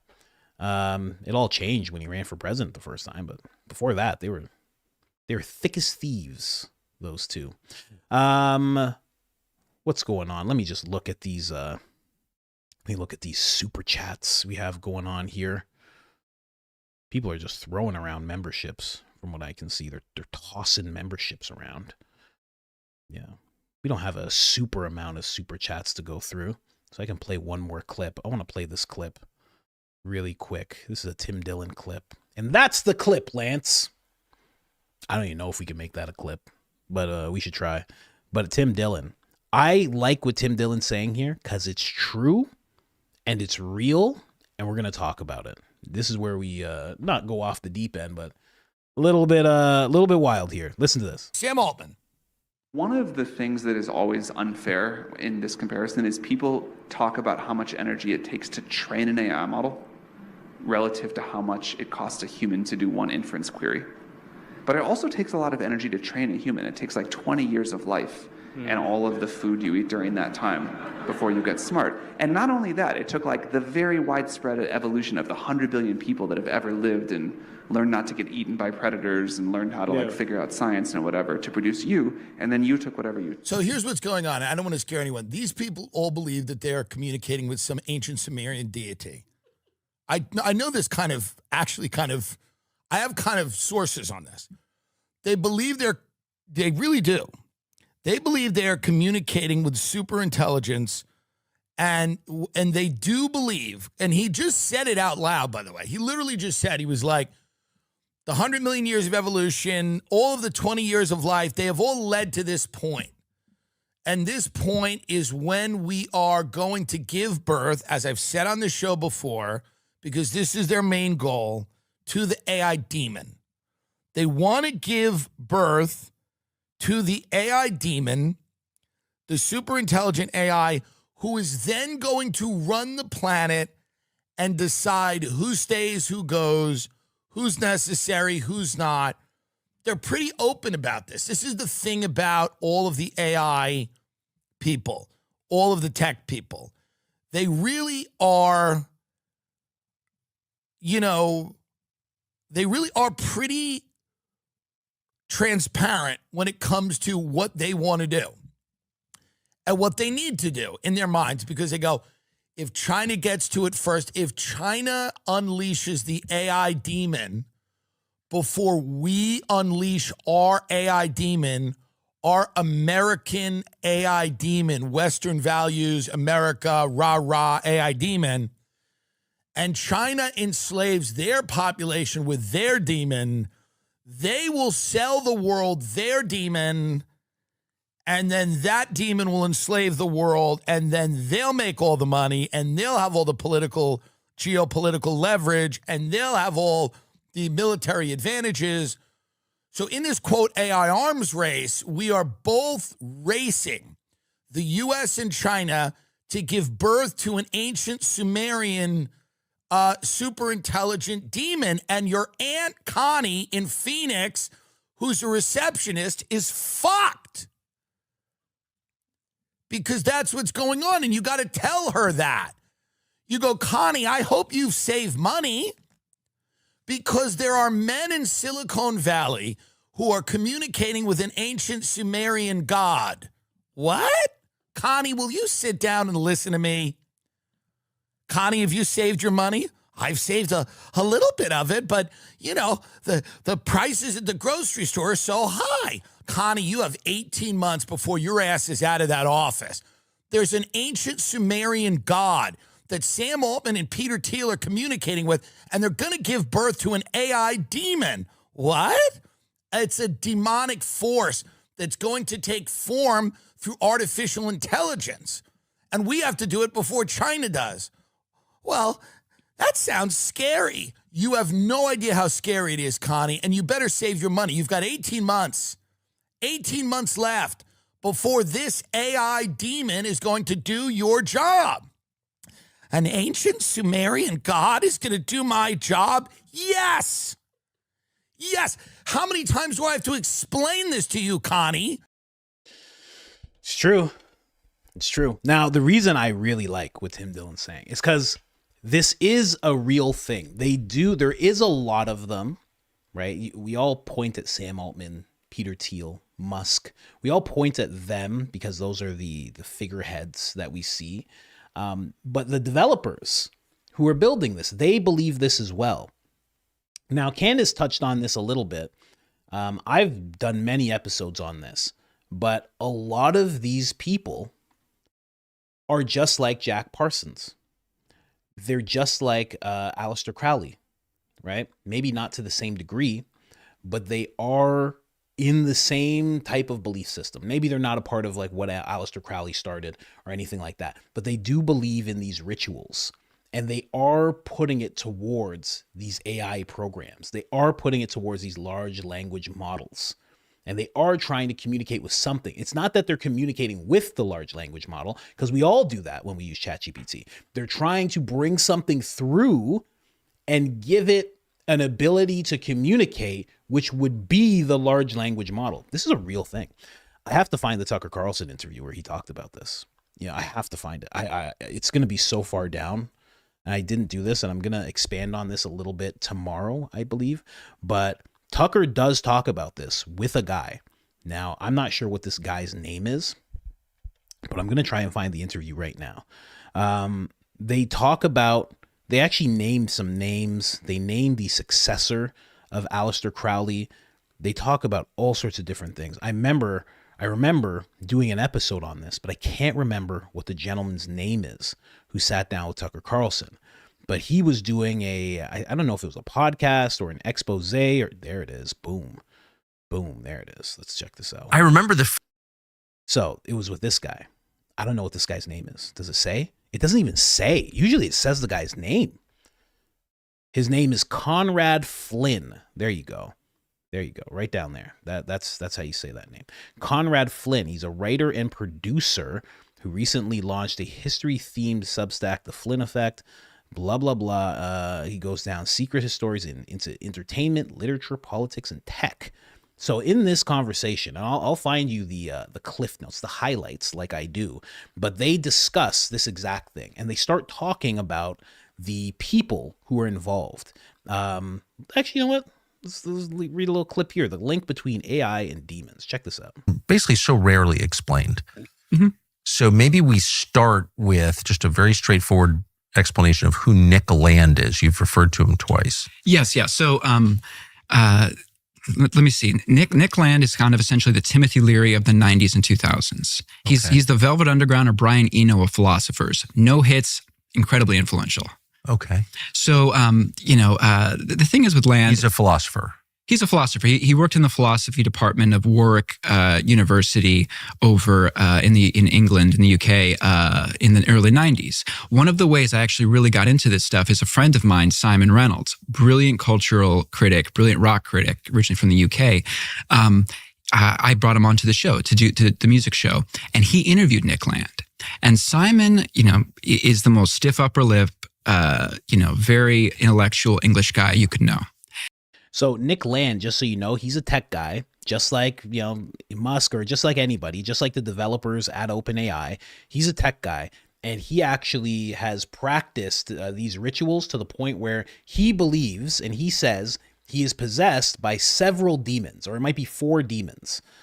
He says they are in him, they're working through him, and again, just like Jack Parsons and Aleister Crowley, they are actually, he is housing them so he can have access to technology or to knowledge that is outside of the regular human consciousness spectrum of thought, if that's even a phrase. Listen. And so the fact that he was interviewing Nick Land, who the people said, he's crazy, he's into the occult, he's into all these wild things, I was like, well, if Simon interviewed him, this will be a down-to-earth understanding of who Nick Land is, because Simon's very down-to-earth. So when I read Simon's interview with him, which is from 1998, and it's also where Simon meets the philosopher Mark Fisher, which I got to relish, Tuck. This is probably the first and last time someone will bring up Mark Fisher on your podcast. So I want to take some time to enjoy that. But so Simon, he interviews Nick Land, and in his article, it's very lengthy. He talks about how Nick Land is possessed by 3 or 4 entities at the same time. That's the legend. We don't know. Take what you will about any of this, but that 3 or 4 entities at the same time. He's bringing up current spiritual entities. Yeah, demons. He's really into demons. He brings up the 93rd Current, which is the name of a band. Current 93, which is Aleister Crowley's Thelema. And they're drawing pentagrams. They're renting out Aleister Crowley's house. And so that was a huge moment for me, where I was like, wait a second. This guy that's very big in tech, very big on the future of AI, my buddy is interviewing him, and he's heavily into all these heavy industrial goth things that I know about from this research here. What's he doing in AI? So what are Nick Land's ideas? Well, that was, I went on a Is he still a philosophy professor? Yeah, you can catch him on X and Twitter, tweeting out one tweet at a time. I think he's Xenocosmography, I think is the tweet, is his handle, and it used to be Outsideness.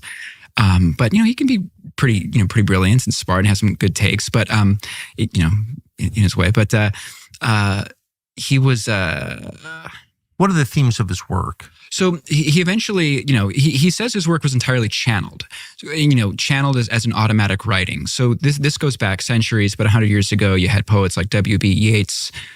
You noticed me struggling to make sure I pronounce that correctly.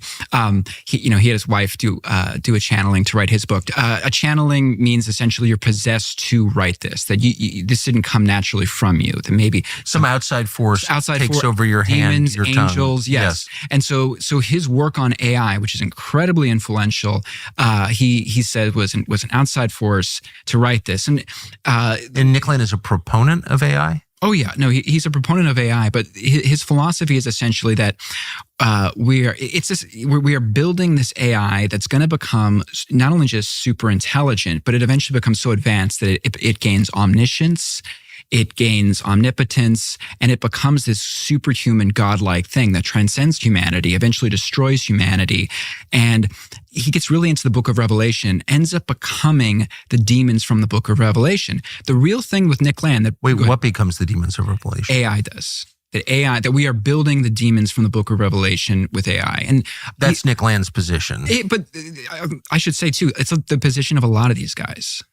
Elon Musk has said that with AI, we are summoning the demon. Yes, he has said that. He said that. So I just bring that up just randomly, just because I found it very fitting with what Tim Dillon was talking about. I was like, oh, wow. I'm like, okay, I understand what's happening here. It was it's a wild podcast. I'm going to get a couple of highlights from this because I never got to do a full breakdown of it when I was making videos before. I was just getting too caught up with other things. But yeah, there's a whole bunch going on. So it's not like what Tim Dillon is saying is funny, Connie, but they do believe this. And this Nick Land person, he's just one of many. He's just the one that's been vocal about it.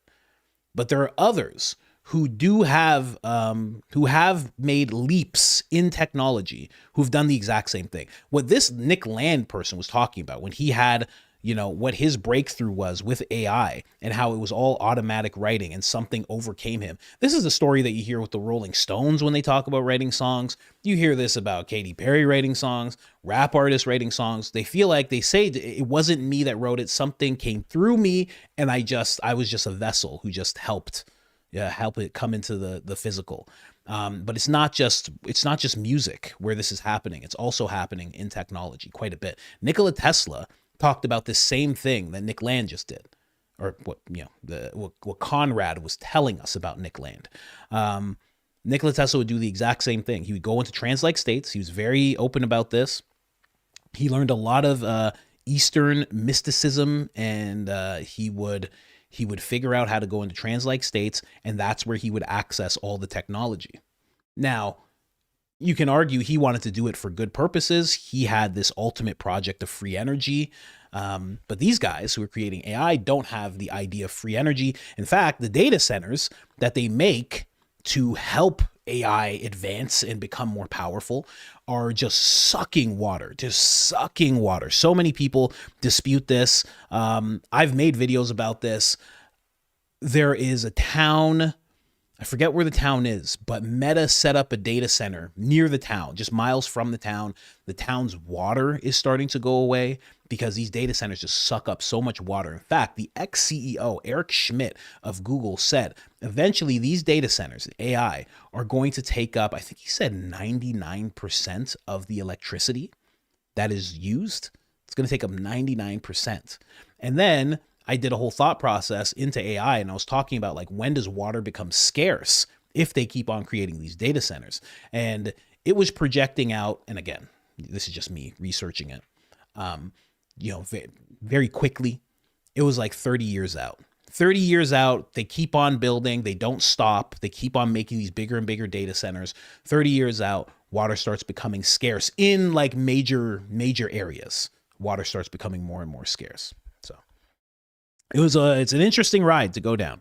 We start looking into AI and who's actually behind it and what they're actually trying to do. It's a very, very interesting ride. So let's get into the super chats, ladies and gentlemen. What are we at? 2 hours, 12 minutes. I have to do that other live. For all the members, I don't know what we're going to do, right? I don't have a whole show set up, but I do want to start talking to you guys about what it could look like, what we could be doing, what we could be talking about. So I really want your input on that when it comes to this whole member thing. So we're going to be talking a lot about that, and we can just have general conversation. We can talk about life, all that good stuff. But let's get into these. Who's at the top? Cody's at the top, really. Cody, then J May, then Derpy Dog, all at the top there. I didn't even know I could look at this. Shout out to Cody. Thank you very much. Appreciate you participating in the chat so much. Let's get into this, guys. Let's get into this. Mint Daddy Crew right off the top. Laser Guitarist 65 with a welcome to the Mint Daddy Crew. I'm not a tarot bot. I'm not a robot. Sorry, a tarot bot. I had No Black Poppy by Boach Ballin in my head all day yesterday, and I kept waking up last night singing it. I swear to you, I woke up last night singing it. This morning. Like right away, I was like, nunca, nunca, nunca, nunca, nunca, nunca.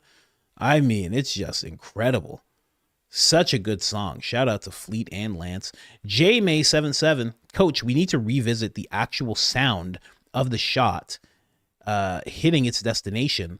Listen to it, bro. Just saying. Love you, man. Mr. Actually. Yeah, I do actually. After seeing, I forget where we were watching that, where we actually saw that, but after watching people triangulating and, you know, figuring it all out, if somebody can remember what video I was watching, that'd be greatly appreciated, because I have to look into those people's work. They brought up Jordan. They brought up somebody else. I'll have to double back. Maybe Lance knows. Maybe Lance remembers as we were looking into it. But yeah, we do have to revisit that. I do have to start looking into that more, because that's been something that's been talked about for a while. I mean, when it first happened, there were people saying it came from this way, came from that way.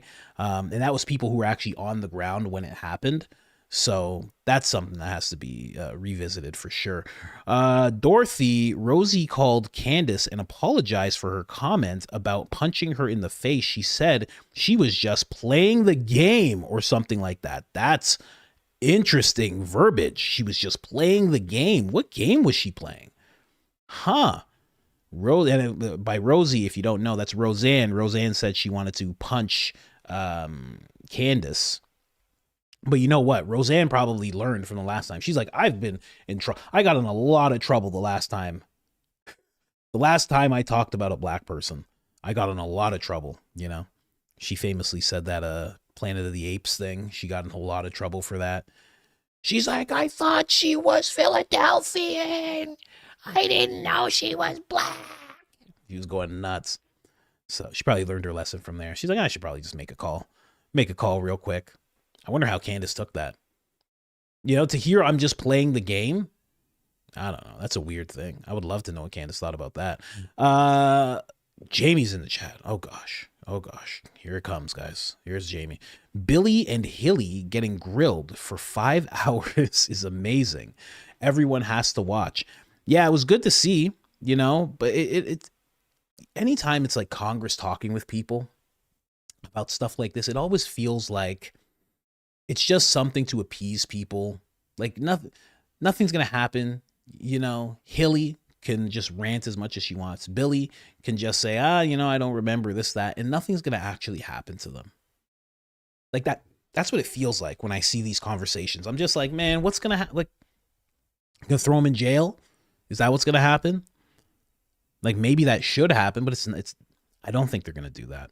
I always feel that way. I always like watching the congressional hearings, you know, because I like these congressmen like ripping into certain people, but nothing ever comes of it.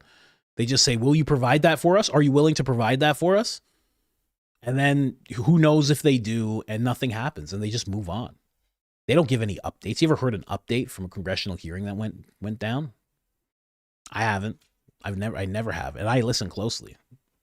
I love watching congressional hearings, as nerdy as that sounds. Colin,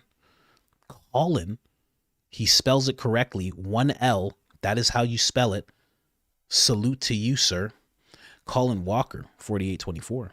You've recently brought up Rogan not mentioning Jeff. He did way back. Kurt Metzger tells the story often. Also, watch Kurt Metzger derp with Kerp.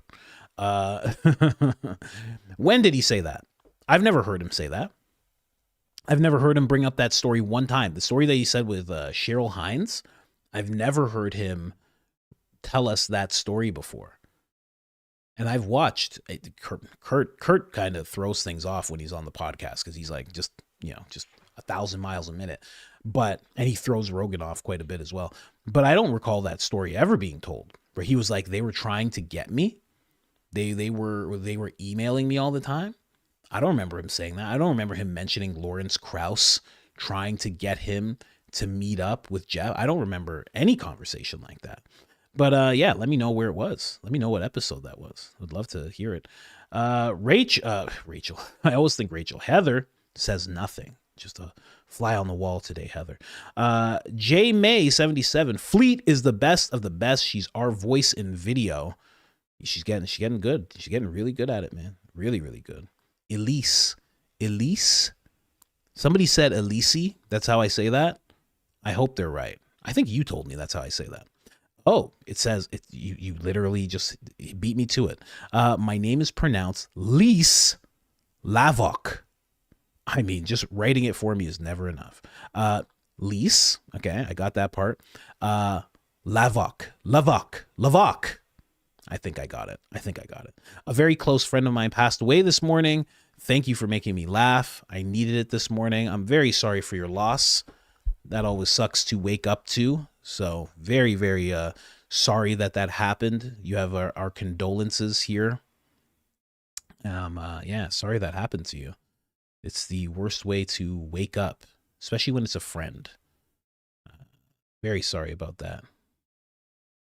You even made sure that I pronounced the name right. You're like, this is serious, okay? You can't be mispronouncing my name today, okay? I apologize. I tried to get it. Live in real life says, I'll be singing this later. Maybe, allegedly, maybe, perhaps. That's such a good, that's a solid song too. Lisa Conklin.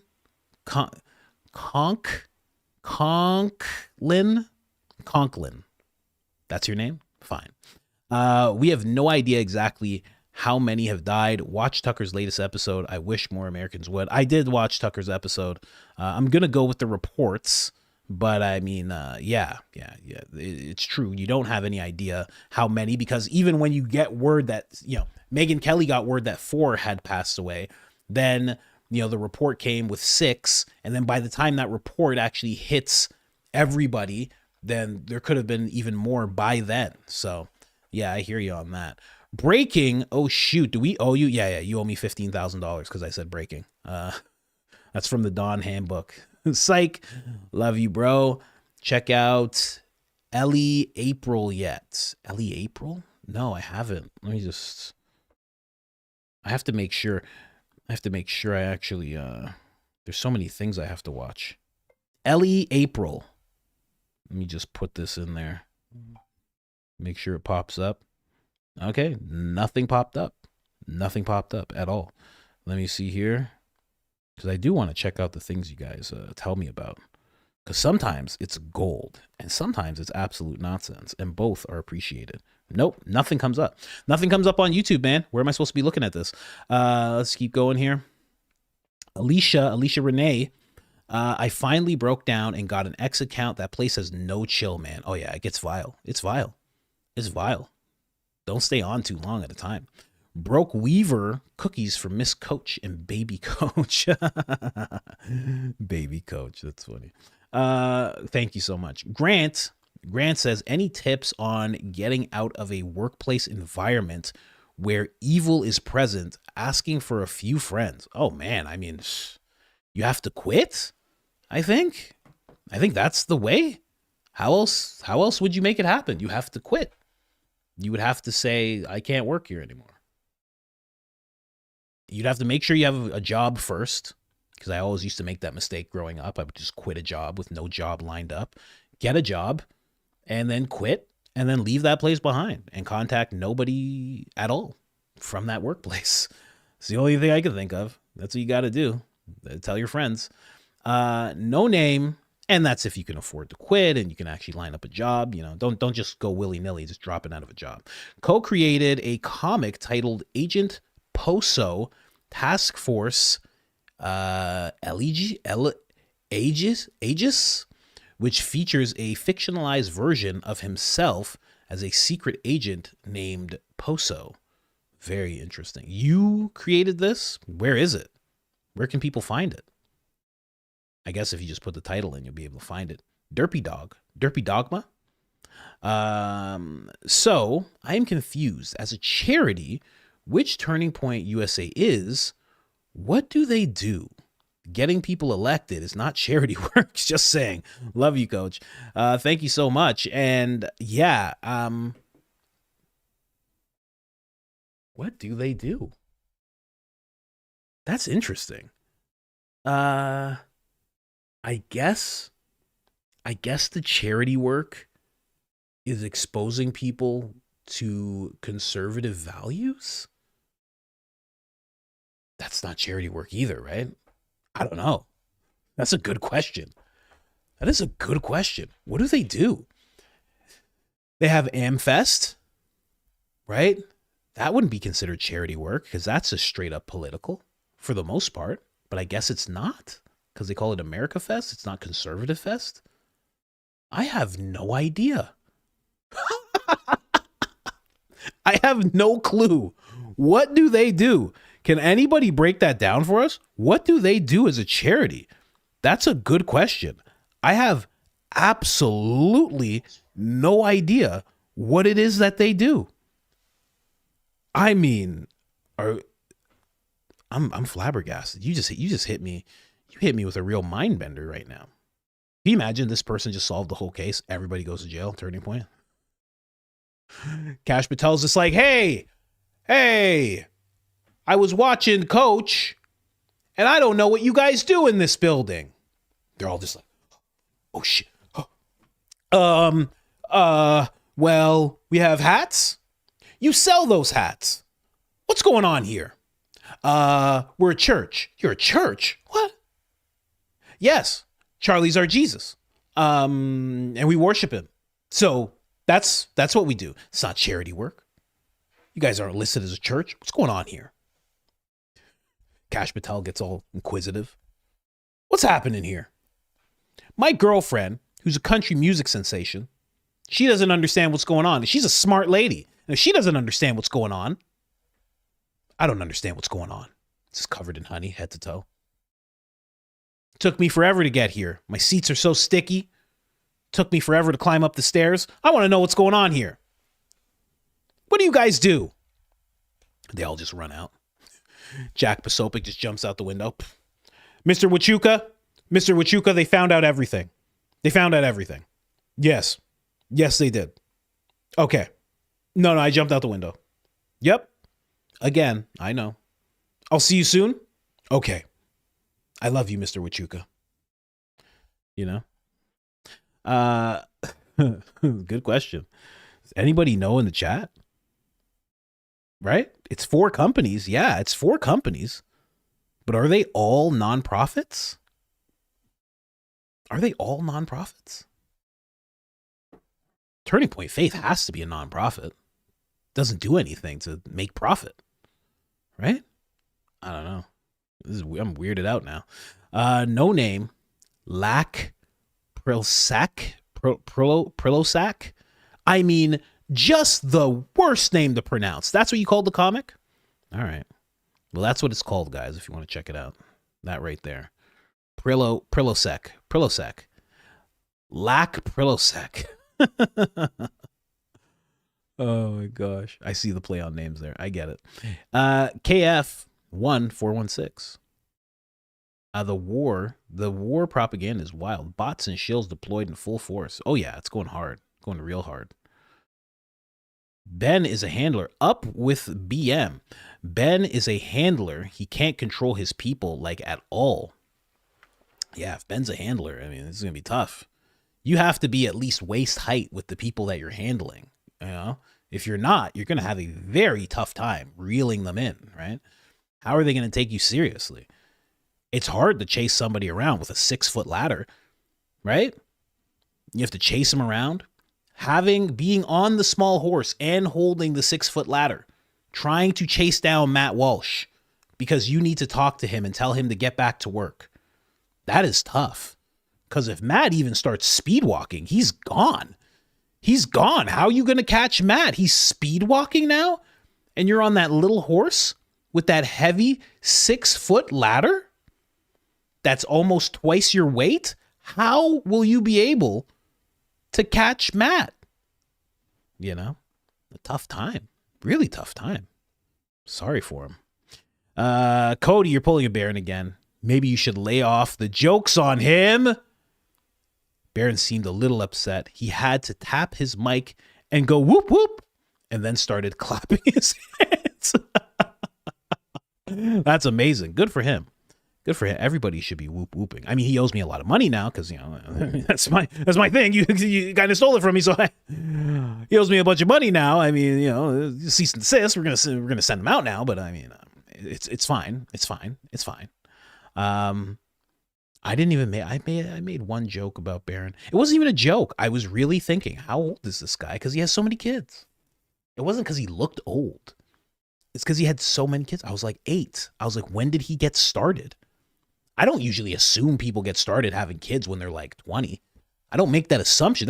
We are in the same generation, he and I. He is on the ending cusp of the generation, of course. But we are in the same generation. I wasn't thinking about having kids at that time. You know, that means this guy's been a well put together husband and then father since he was like 20. That's a huge accomplishment. I was not ready to be a husband at all. I mean, I was a drug addict when I was 20. Like, what are you talking about? I was on drugs all the time. Also, like, just a crazy amount. Susanna, Rosanna, Diana. Where do I get my Couchgate t-shirt? Candace might put those out. I don't know. If she hears about Couchgate, I mean, maybe we should put together those Couchgate t-shirts for her, because she's going to need the support. I mean, her channel is pretty much done since people have heard about Couchgate. She's going to need some help, guys. Okay. I finally received my hat 2 days ago from Turning Point. Wow, that's good. At least, 2 days ago. So what? It was like 2 months, maybe longer, maybe more, 3-4 months. At least you got one. Yeah, some people are getting bracelets in the mail. I mean, good for you. Miss Mandy Moments. Miss Mandy Moments. I don't even know what song that is, but I know the rhythm. Anyway, I bet the mom's couch was an ottoman. Was really an ottoman. Maybe you're right. I mean, I hope the investigative team looks into this and figures out everything about the couch. Also, Mandy, if you're watching this, I need help being organized. Can you help organize things for me? Can you help me in that respect? Lexi Warren, let me know if you can. Email me or message me on Instagram or something. Lexi Warren, because I need help. I need help putting out members only messages and just staying on top of things. It's way too much for me. I don't know if I have ADHD, but I really seem like I do. So I really need help staying on top of things. It's super hard. Super hard. Damn, Candace and Charlie sat on a couch together? That is crazy. And they only talk to each other? What a revelation. See, that's what I mean. The fact that they only talk to each other. See, this is where the case gets blown wide open. Because if Candace was talking to Charlie, and then years later, Charlie passes away, I mean, how have we not considered Candace as a suspect? I mean, and that right there also proves the fact that Charlie was taken to this couch by Candace. It proves everything Graham Allen and Gary have been saying, which is that Candace absolutely hated Charlie the whole time. Because what better thing to do with someone that you hate than to sit on a couch with them and only talk to them? I think it's over for her, guys. I'm sorry. Sorry to be the one to break it to you. I mean, we're going to have to learn to get by without her, guys. Hope Barron's up to replace her. Hope he's ready for that. I mean, I don't know what else we're going to do here. Yeah. Probably going to end up being in jail soon, honestly. Cash Patel, I can't ignore this information, this Couchgate. Tree the Davin.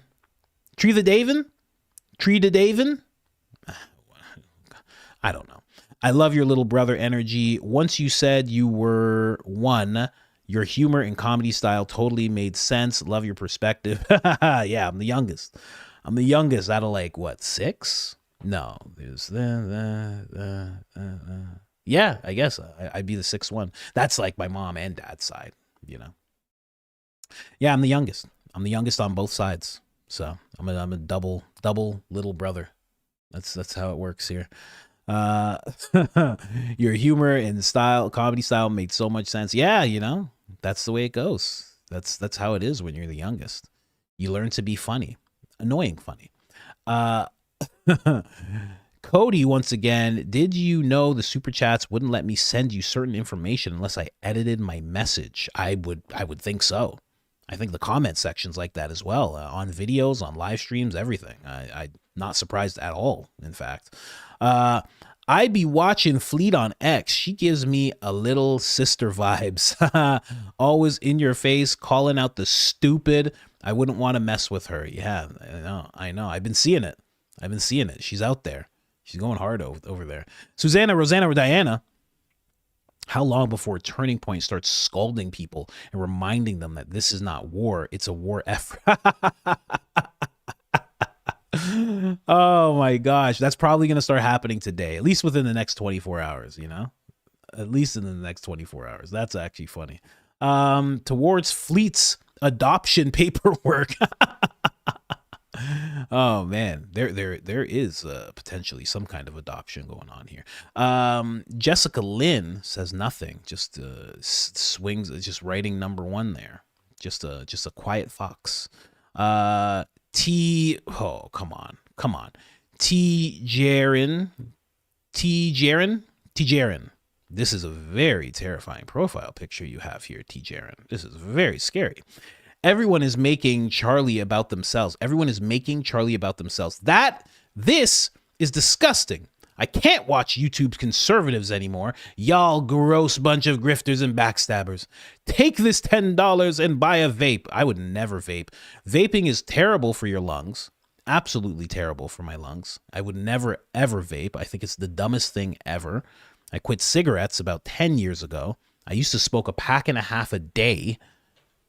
It was terrible, absolutely terrible. So I would never do that, buddy. Listen, T. Jaren, with the terrible profile picture, I would never do that. And to say people are making Charlie about themselves, I wouldn't even say that about Gary. I wouldn't even say that about Graham Allen.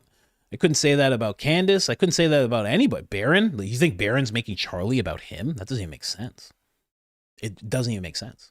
You got to try and make sense when you're making a super chat. It's the best way to go. Actually think it through before you click the thing.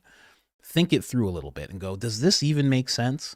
Because nobody's making it about themselves. Or sorry, nobody's making Charlie about themselves. The only people who could be seen doing that, really, is Blake and Andrew and Tyler when they make those posts, because they latch their opinion directly to Charlie every single time. But even that is not fully making Charlie about themselves. So hope I helped you think that poor thought through.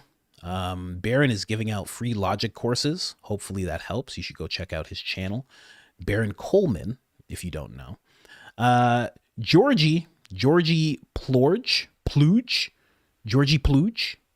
Notice no Shabbat Shalom evidence after 627. How does that? Yeah, that's true. Yeah. How does that line up with the Hamptons management or intervention and Megyn Kelly's interview? What does that mean? KUTGW, coach, Christ is King. What does that mean? Can someone help me out? I'm going to be 40 in like a month, like a month in a few days. Can someone help me out? What does that mean? What does KUTGW mean? Somebody help me out with that. Does anybody know what that means? I have no clue what that means. Georgie just hit me with an acronym that I can't even wrap my head around. I have to Google it. Oh, keep up the good work. Thank you. My bad. And of course, put a little like on that. Oh, you know what?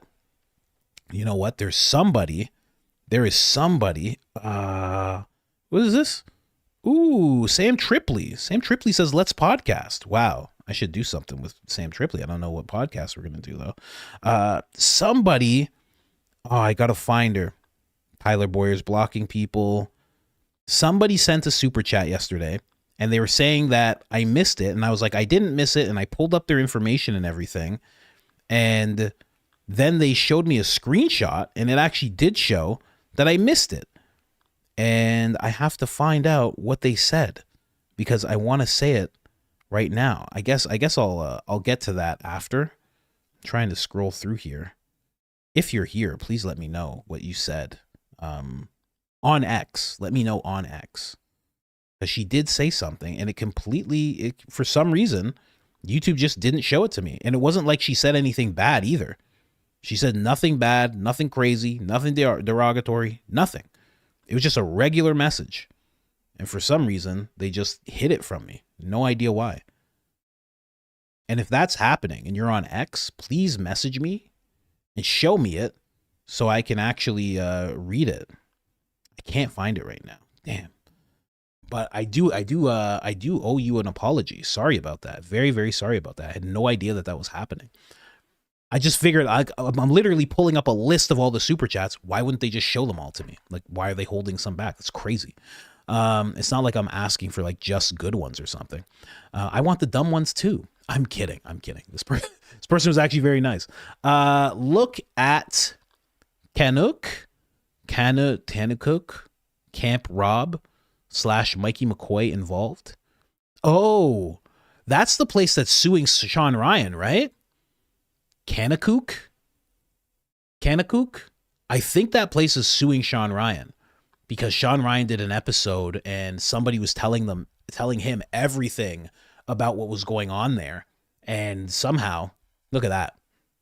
Lance sends out 2 memberships and then he gets one. Come on, Lance. Shout out to Lance. Louisiana Lance, thank you so much. Really appreciate you, man. Captain Rex 1979 MK. The redacted Jeff regime must be so afraid of the unreleased docs that they rather start World War III than face it. Also, everything Tucker said yesterday was spot on. Love the work you do. Keep it up. Yeah, everything he said about Charlie. I know exactly what you're talking about. And also, yeah, they would rather start. Wouldn't you rather start World War III than actually have to go to jail? That's kind of an easy thought process to have. If you're one of these elites, you're like, we just start this. We say we didn't start it. We say they started it. And then everybody forgets and we don't go to jail. I think this is perfect. I mean, this is perfect. And then while they're all scrambling about this thing, we just delete more files. I think we're good. Like, I think that would be like the obvious plan, no? I mean, maybe I'm being a little cynical, but I feel like that's easy. You know, you're Lindsey Graham. You're just like, please just start a war. Okay. I mean, it just makes perfect sense. We're all going to make money. None of us are going to go to jail. POTUS, please. Come on. I already talked to Lockheed. I talked to Raytheon. They're all on board. They have weapons you haven't even seen before. Okay. You ever seen a laser atomic bomb? You don't even know what that is. They showed it to me the other day. It's beautiful. We could take out whole places with this thing. POTUS, please. You ever seen a nuclear grenade, POTUS? I mean, I'm telling you, it's something else. It just costs a little bit of money. And yeah, I get a little bit of a cut. But then you get nuclear grenades. You don't want nuclear grenades? You ever seen a Wolfman soldier that's half man, half wolf? You ever seen that before? Lockheed showed it to me the other day. You don't want wolfmen running around on the battlefield? We don't even have to put boots on the ground. We can work around that phrase. We put hooves on the ground. These things are huge. They're like 7 feet tall. You don't want them? We give them nuclear grenades. Are you kidding me? They eat soldiers. You don't want none of them, POTUS. You ever seen a seal that can change into a man as it gets out of the water? You ever seen that? Huh? Raytheon showed me that yesterday. It was crazy. They're all slippery and then they turn into man. They're buff, beautiful men as they come up. Caucasian. Yeah. Some blacks, some Caucasian. They're very nice. And they talk and you can put a fish on their nose and they eat the fish. It's fun. It's so fun. Let me take y'all down to Lockheed, POTUS. Come on. Anyway, it's Lindsey Graham, ladies and gentlemen, friend of the show. Joyful you. Erika has had plastic surgery on her nose. Look at those earlier pics in her pageant days compared to today. Very interesting. That is interesting because I did comment on how they looked so similar, and I did call out the nose. I was like, look at their noses. They're perfectly similar, their noses. And when I say their noses, I mean her and her mom. But if she had plastic surgery, that's a whole other thing. I did not know that. Why would you do that? Not like she looks bad or anything. Just, in general, why would you? I got to look at a comparison of that. Shady Logos, you're the best, coach. Maybe. No. We always say allegedly, maybe, perhaps. Okay. We don't want that other acronym there, but I appreciate the love. You are the best as well. Thank you so much. Caramel Kiss says, you've got to watch the end credits of Fleet's video this morning. Tatum-tastic. Oh, which video? Which video now? Let me see. What are we talking about here? Do I have the video pulled up? Here, where is it? Where is that video? Fleet's in my main search history. 27,000 subscribers, ladies and gentlemen. Fleet is going to be at 1 million subscribers in no time. As long as you keep pushing. If you keep pushing, keep your mind on the goal. And now a special message. Let me see this. What do you mean the end? Let me see this here. Whoa. I'm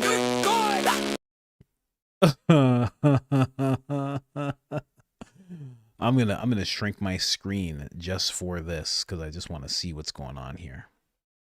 What music is gonna play though? Whatever. Maybe it's not the music that matters here. Let me mute it because the music might take me out. You know Fleet copyright claimed me the other day.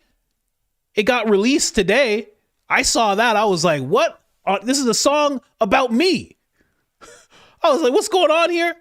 Anyway, love Fleet. Go Max. Coming soon. Useful idiot. Good goy.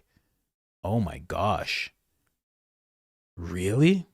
Who's that about? Is that going to be about Officer Tatum? Is it? It just goes like that? Okay. You're really learning to do some stuff, huh, Fleet? You're learning a bunch of stuff. I can't wait to do that infomercial thing. I really, really have to make the time. I have to delegate the rest of my tasks away that I have that are eating up a lot of time, and then I have to get to the animation stuff. I just have to. I'm excited about it. You always have to follow what you're excited about. Thank you so much for telling us about that Caramel Kiss. Fleet with the membership. Thank you so much, Fleet. Friend of the show. Cohen. Careful, Coach Fleet is in here looking for new material. Yeah, I would hope so. You got to stay on your grind. Don't stop grinding. Lance once again, Fleet once again with the memberships. Appreciate you guys. Love you, Coach. By the way, are you a fan of Kill Tony? I am a fan of Kill Tony. I love Timmy No Breaks. Timmy No Breaks. That's been my favorite guy so far. Favorite guy. He's the best. He calls Tony gay. And, you know, it's like everybody does, and it seems like he is, but when Timmy does it, it's very funny. He's like, hey, what is this guy? You know, Timmy No Breaks is the best on Kill Tony because when he first started, Tony's like, you're just doing, what's his name? Oh, how come I can't remember his name? That comedian. His name's Andrew Silverstein. That's his real name. Why can't I remember his name? Someone say this comedian's name that I'm thinking of. You know who I'm thinking of with the membership. You guys know who I'm thinking of when I say this name. The guy that Timmy No Breaks is doing. Dice. Thank you so much. Yes, Dice. Tony was like, you're just doing Dice. This is just Dice. That was the first time.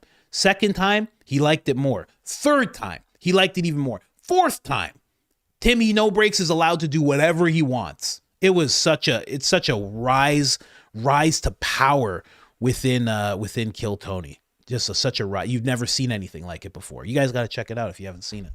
It's not for everybody, but I loved it. It was hilarious. Joyful You joins the Mint Daddy crew. Thank you so much.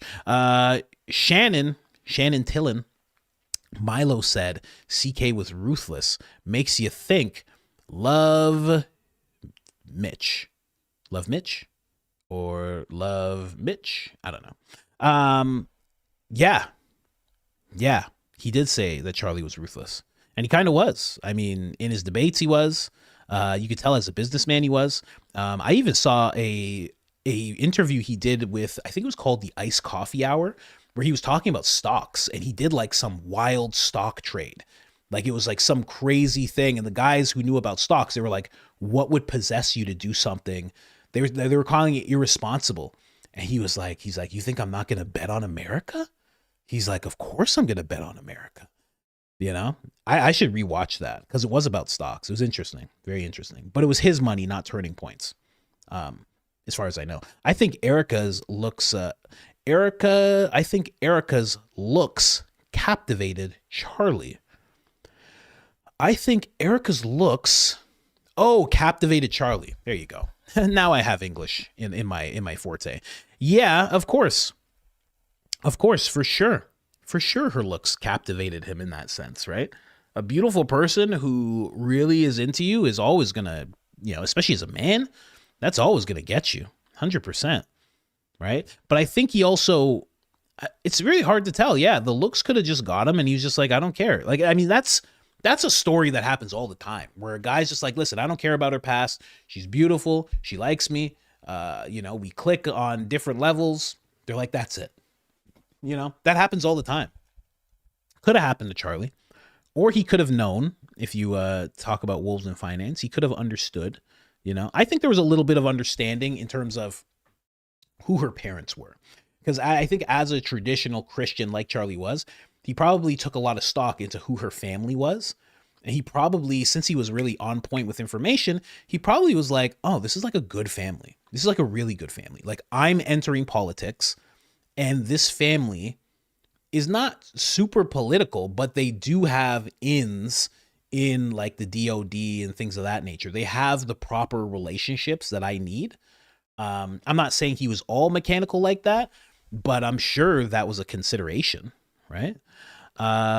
Slinky 2021, sorry, dyslexic. Love you, coach. Our acronym for allegedly, maybe, perhaps is AMP. We AMP it up here while watching y'all go max for Charlie. Bless you, Miss Coach and family.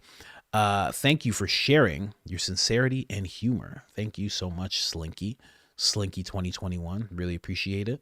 Erika is a chameleon. Yes, a shapeshifter and a chameleon. Woohoo. RGS Woohoo. Thank you so much. Yes, she is a shapeshifter, definitely. Horrormom.com. I've been waiting for Matt Walsh to take a stand. A little late, but I'll take it. I used to be big support. I used to be a biggest supporter of his. Yeah. Me too. And I still like Matt Walsh's videos. Like, I mean, I like his takes on things. It's just some takes are just not good. Like the Candace Owens take. I didn't like that one, right? But there's been other takes where I'm like, he's very logical when he doesn't have to be a quote unquote company man. I think if he left the Daily Wire, I think he would flourish just like Candace. I think he would be just like Candace. I think he would rise to fame just like Candace does. I think there's a lot of people who love the Daily Wire, but really love him and how he operates. Those movies that he made, those were his movies. Those were his ideas. It's not like Daily Wire was like, oh, you're the face of this movie. No, those are his ideas. Imagine how many more of those ideas he had. That movie performed well, very well. For what it was and who put it together, it performed really well. He could probably do that again and again. Evangelical or Evangel, Mint Daddy Crew. AJ, Mint Daddy Crew, what up? Music, beats, and heartbeat. If there was ever a time for someone to fake Alzheimer's disease, now would be Bubba's time. Yeah, I know, right? He could have easily. I don't remember. I don't know. I don't remember much of anything. Who's in that hot tub? Isn't that Hillary? Hillary, that's not you? I'm confused. What year is it? He could have easily done that. Chose not to, I guess. Vanity, play Tim's impression of I heard about that. I have to watch it. I haven't seen that yet. I have to see how crazy he goes. Sometimes he goes too crazy. I can't play it live, Might have to be a weekend show. S. Nix. I'm about 26 minutes behind. I was curious if you've heard about Charlie Kirk's parents filing a suit against Erika for his name rights. I don't know if that's true. It would make sense because what they're doing to the Charlie Kirk show is gross. So that would make a lot of sense that they would do that to preserve his name and who he was, because right now they're turning it into absolute slop. I mean, they're using his Instagram, they're using his X account, they're using his podcast.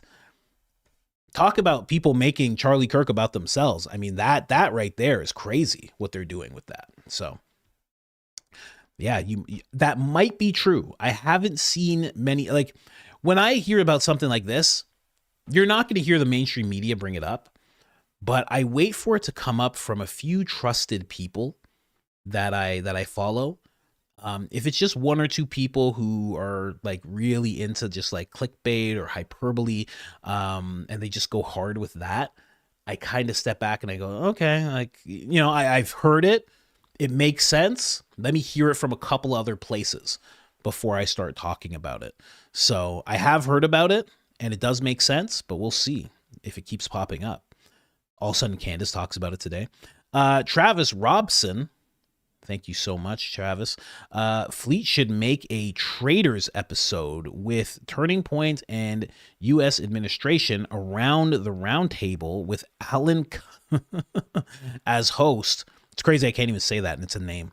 Are you a trader or a faithful? I know about that show. I haven't gotten into that show.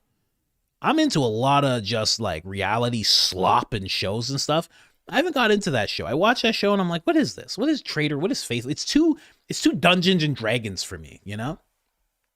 But, you know, if she's into it, she can definitely make it. You know, Fleet can make anything. By chance, did Mountain Dew do a Fury drink? Put out a Fury drink? They actually might have. Mountain Dew has put out a few drinks that are absolutely ridiculous. AJ, thank you again. Lance, thank you again. Oh, some more popped up. Hold on a second. Yeah, they've put out a few drinks that are just ridiculous. So I wouldn't doubt it, honestly. Let's keep going here. Looking for answers. Welcome to the crew. Is a part of Rumble. Do you think Peter Thiel's a part of Rumble? The network, the website? I don't know. I know Dan Bongino is. I don't know if Peter Thiel is. I have no idea. It's a good question though. It seems like something he would be a part of, actually. You know, he claims to be really into free speech. Fleet with the membership. Thank you so much. Jesse Lou, 33 days till Easter, 303 days till the end of the year, 3/3, 333 PST, full lunar eclipse on a blood moon after 3 days of war. Good day for an AI Good day for an AI demon. I'm sure they will be a spirit cooking something up at that point. I'm sure of it. Ray, I'm just going to say Ray. Go Max, thank you for keeping this investigation going. Easy to get distracted. Let's stay focused. This is the formation of true public jury. Yeah, I'm gonna keep going, but I do try to splice in some other stuff because I feel like we could talk about other stuff. I don't think it's the worst thing. What is this? Honeybee's house, 3 Mile Island is being recommissioned for AI. There you go. For AI or for a data center. Graphic nightmares. Why don't we refer to them as Billary? That is a good idea. That is what I will do from now on. Thank you for that suggestion. Billary, that is exactly what I'll do. That's a great idea. Great idea. Billary. Cody, I promise I'm not here for the likes and subscribe. I just want to join the S show. Thank you so much. We really appreciate it. And I'm sure you'll get some likes and subscribes. Market Cowboy says, Coach, can you please hit us with another Billy Boy impression? Ask Prez Orange about your Billy Boy. Like and subscribe, people. Yeah, like, ask him. Yeah. Ask him about me. Ask POTUS about me. Okay. Tell him Billy. All right. This is what you do. Ask Trump about that time in New York, in Manhattan, where I was there and then I wasn't there. He'll know exactly what you're talking about. Go ahead. Ask him about that. Subscribe to the YouTube. Subscribe to the Clip channel. I gift memberships for the main channel every 1,000 clip subscribers milestone. That is a good idea. That is Louisiana Lance right there, ladies and gentlemen. He put it out there. Just say Julie, thank you so much. Cody Tucker interviewed Rumble owner Peter Thiel is involved. All right. So you updated yourself. Thank you. So yeah, I guess he is involved. Interesting. You think it would be hitting better traction if he's involved, right? I guess it's just like Palantir. They're just like absorbing all the information. I was having trouble with the SC. Jack Posopic wrote the comic about himself as a secret agent. It's available on, with the super chat. Jack wrote the comic himself as a secret agent? It's available on Amazon? All I'm saying is he's a... Whoa! He wrote a comic book about himself? That I have to check out. Linda says nothing. Just a fly on the wall. Hello, Linda. Hope you don't mind us shouting you out. AJ, you are a light in this. You are such a light in this world. Then you should be a charity for laughter. If Turning Point is a charity, yeah, that'll be my charity. Oh, I just give out laughs. We give out free laughs. We take money. That's okay, yes? Linda, I needs a key for all the words I don't understand. New here, Philly, mints, etc. Well, Philadelphia is that place that nobody's allowed to talk about online. The mints, I've been told mints is Philly money. According to Frank, they got the prez elected. You can say we, but it was Charlie. It was Charlie that did that. And honestly, I mean, even the now prez says that it was Joe Rogan. When they hugged in that photo, I learned from a source behind the scenes that the prez said, "You won me the election." My supers don't go through, X-Bomb. My supers don't go through yesterday. Didn't go through yesterday. I mentioned a new show called Paradise You. Seen it? Season 2, episode 3. A character named Sam says he needs a breath mint. Means something else. P.S. You're the best. Yeah, I don't know why they're not going through. It's very frustrating to know that. So I don't want to have to switch over to what Baron uses for programs. It's annoying. It was a time traveler's couch, members only.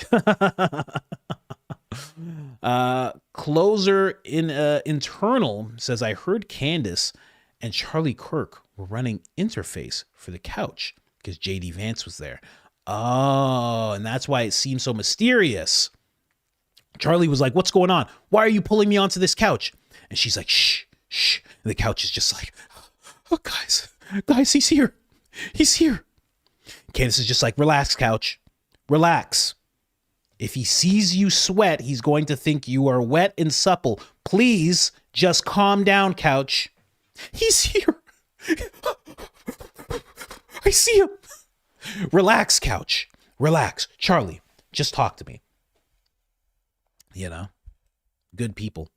Hi, fam. Feeling extremely overwhelmed with the Charlie Kirk case and world news. Currently in an anxiety spin. Appreciate prayers for mental health and a harpole high. Well, all you got to do is calm down. You understand? All you got to do is calm down. Just take you some mints. You ever put a mint in your mouth? Let it swirl around. Okay? That's the technique with mints. Okay? You take the detonator, I mean the mints, and you just let it swirl around. And then you take a breath and you just let that mint come out of your nose and your mouth same time. Okay? That's why I have somebody who brings us mints. That's the exact reason why I do it. You understand? Hello to you, Gina Vani. Gina Vani. That's how someone from Texas would say it. Gina Vani? That's your name? Gina Vani? That's a nice name. That's a beautiful name. Where's that from? Is that from Poland? Are you Polish? Italian. Wow. Look at you. Welcome to America. Oh, you said you're American. Okay, sure. Welcome to America. Oh man. All right, guys. I gotta get ready for the next show in an hour and a half. So I do have to sign off here. I do appreciate everyone that came up. We are at 3 hours. I do appreciate you guys. Really do appreciate you guys. Thank you guys so much. I really, really appreciate everything you guys have done here today. Being with me. Just so you can see right there. That's me. That's me right there. Saying bye to everybody. Just had to say bye to everybody. Hope to see you tomorrow. Tomorrow we might start at 10:15. Just letting you guys know now. I try to get all my work done. I'm working on it. I got a Whoop strap now. I don't have the Apple Watch anymore. I got a Whoop strap. It says my recovery is bad. I'm straining. I'm stressing.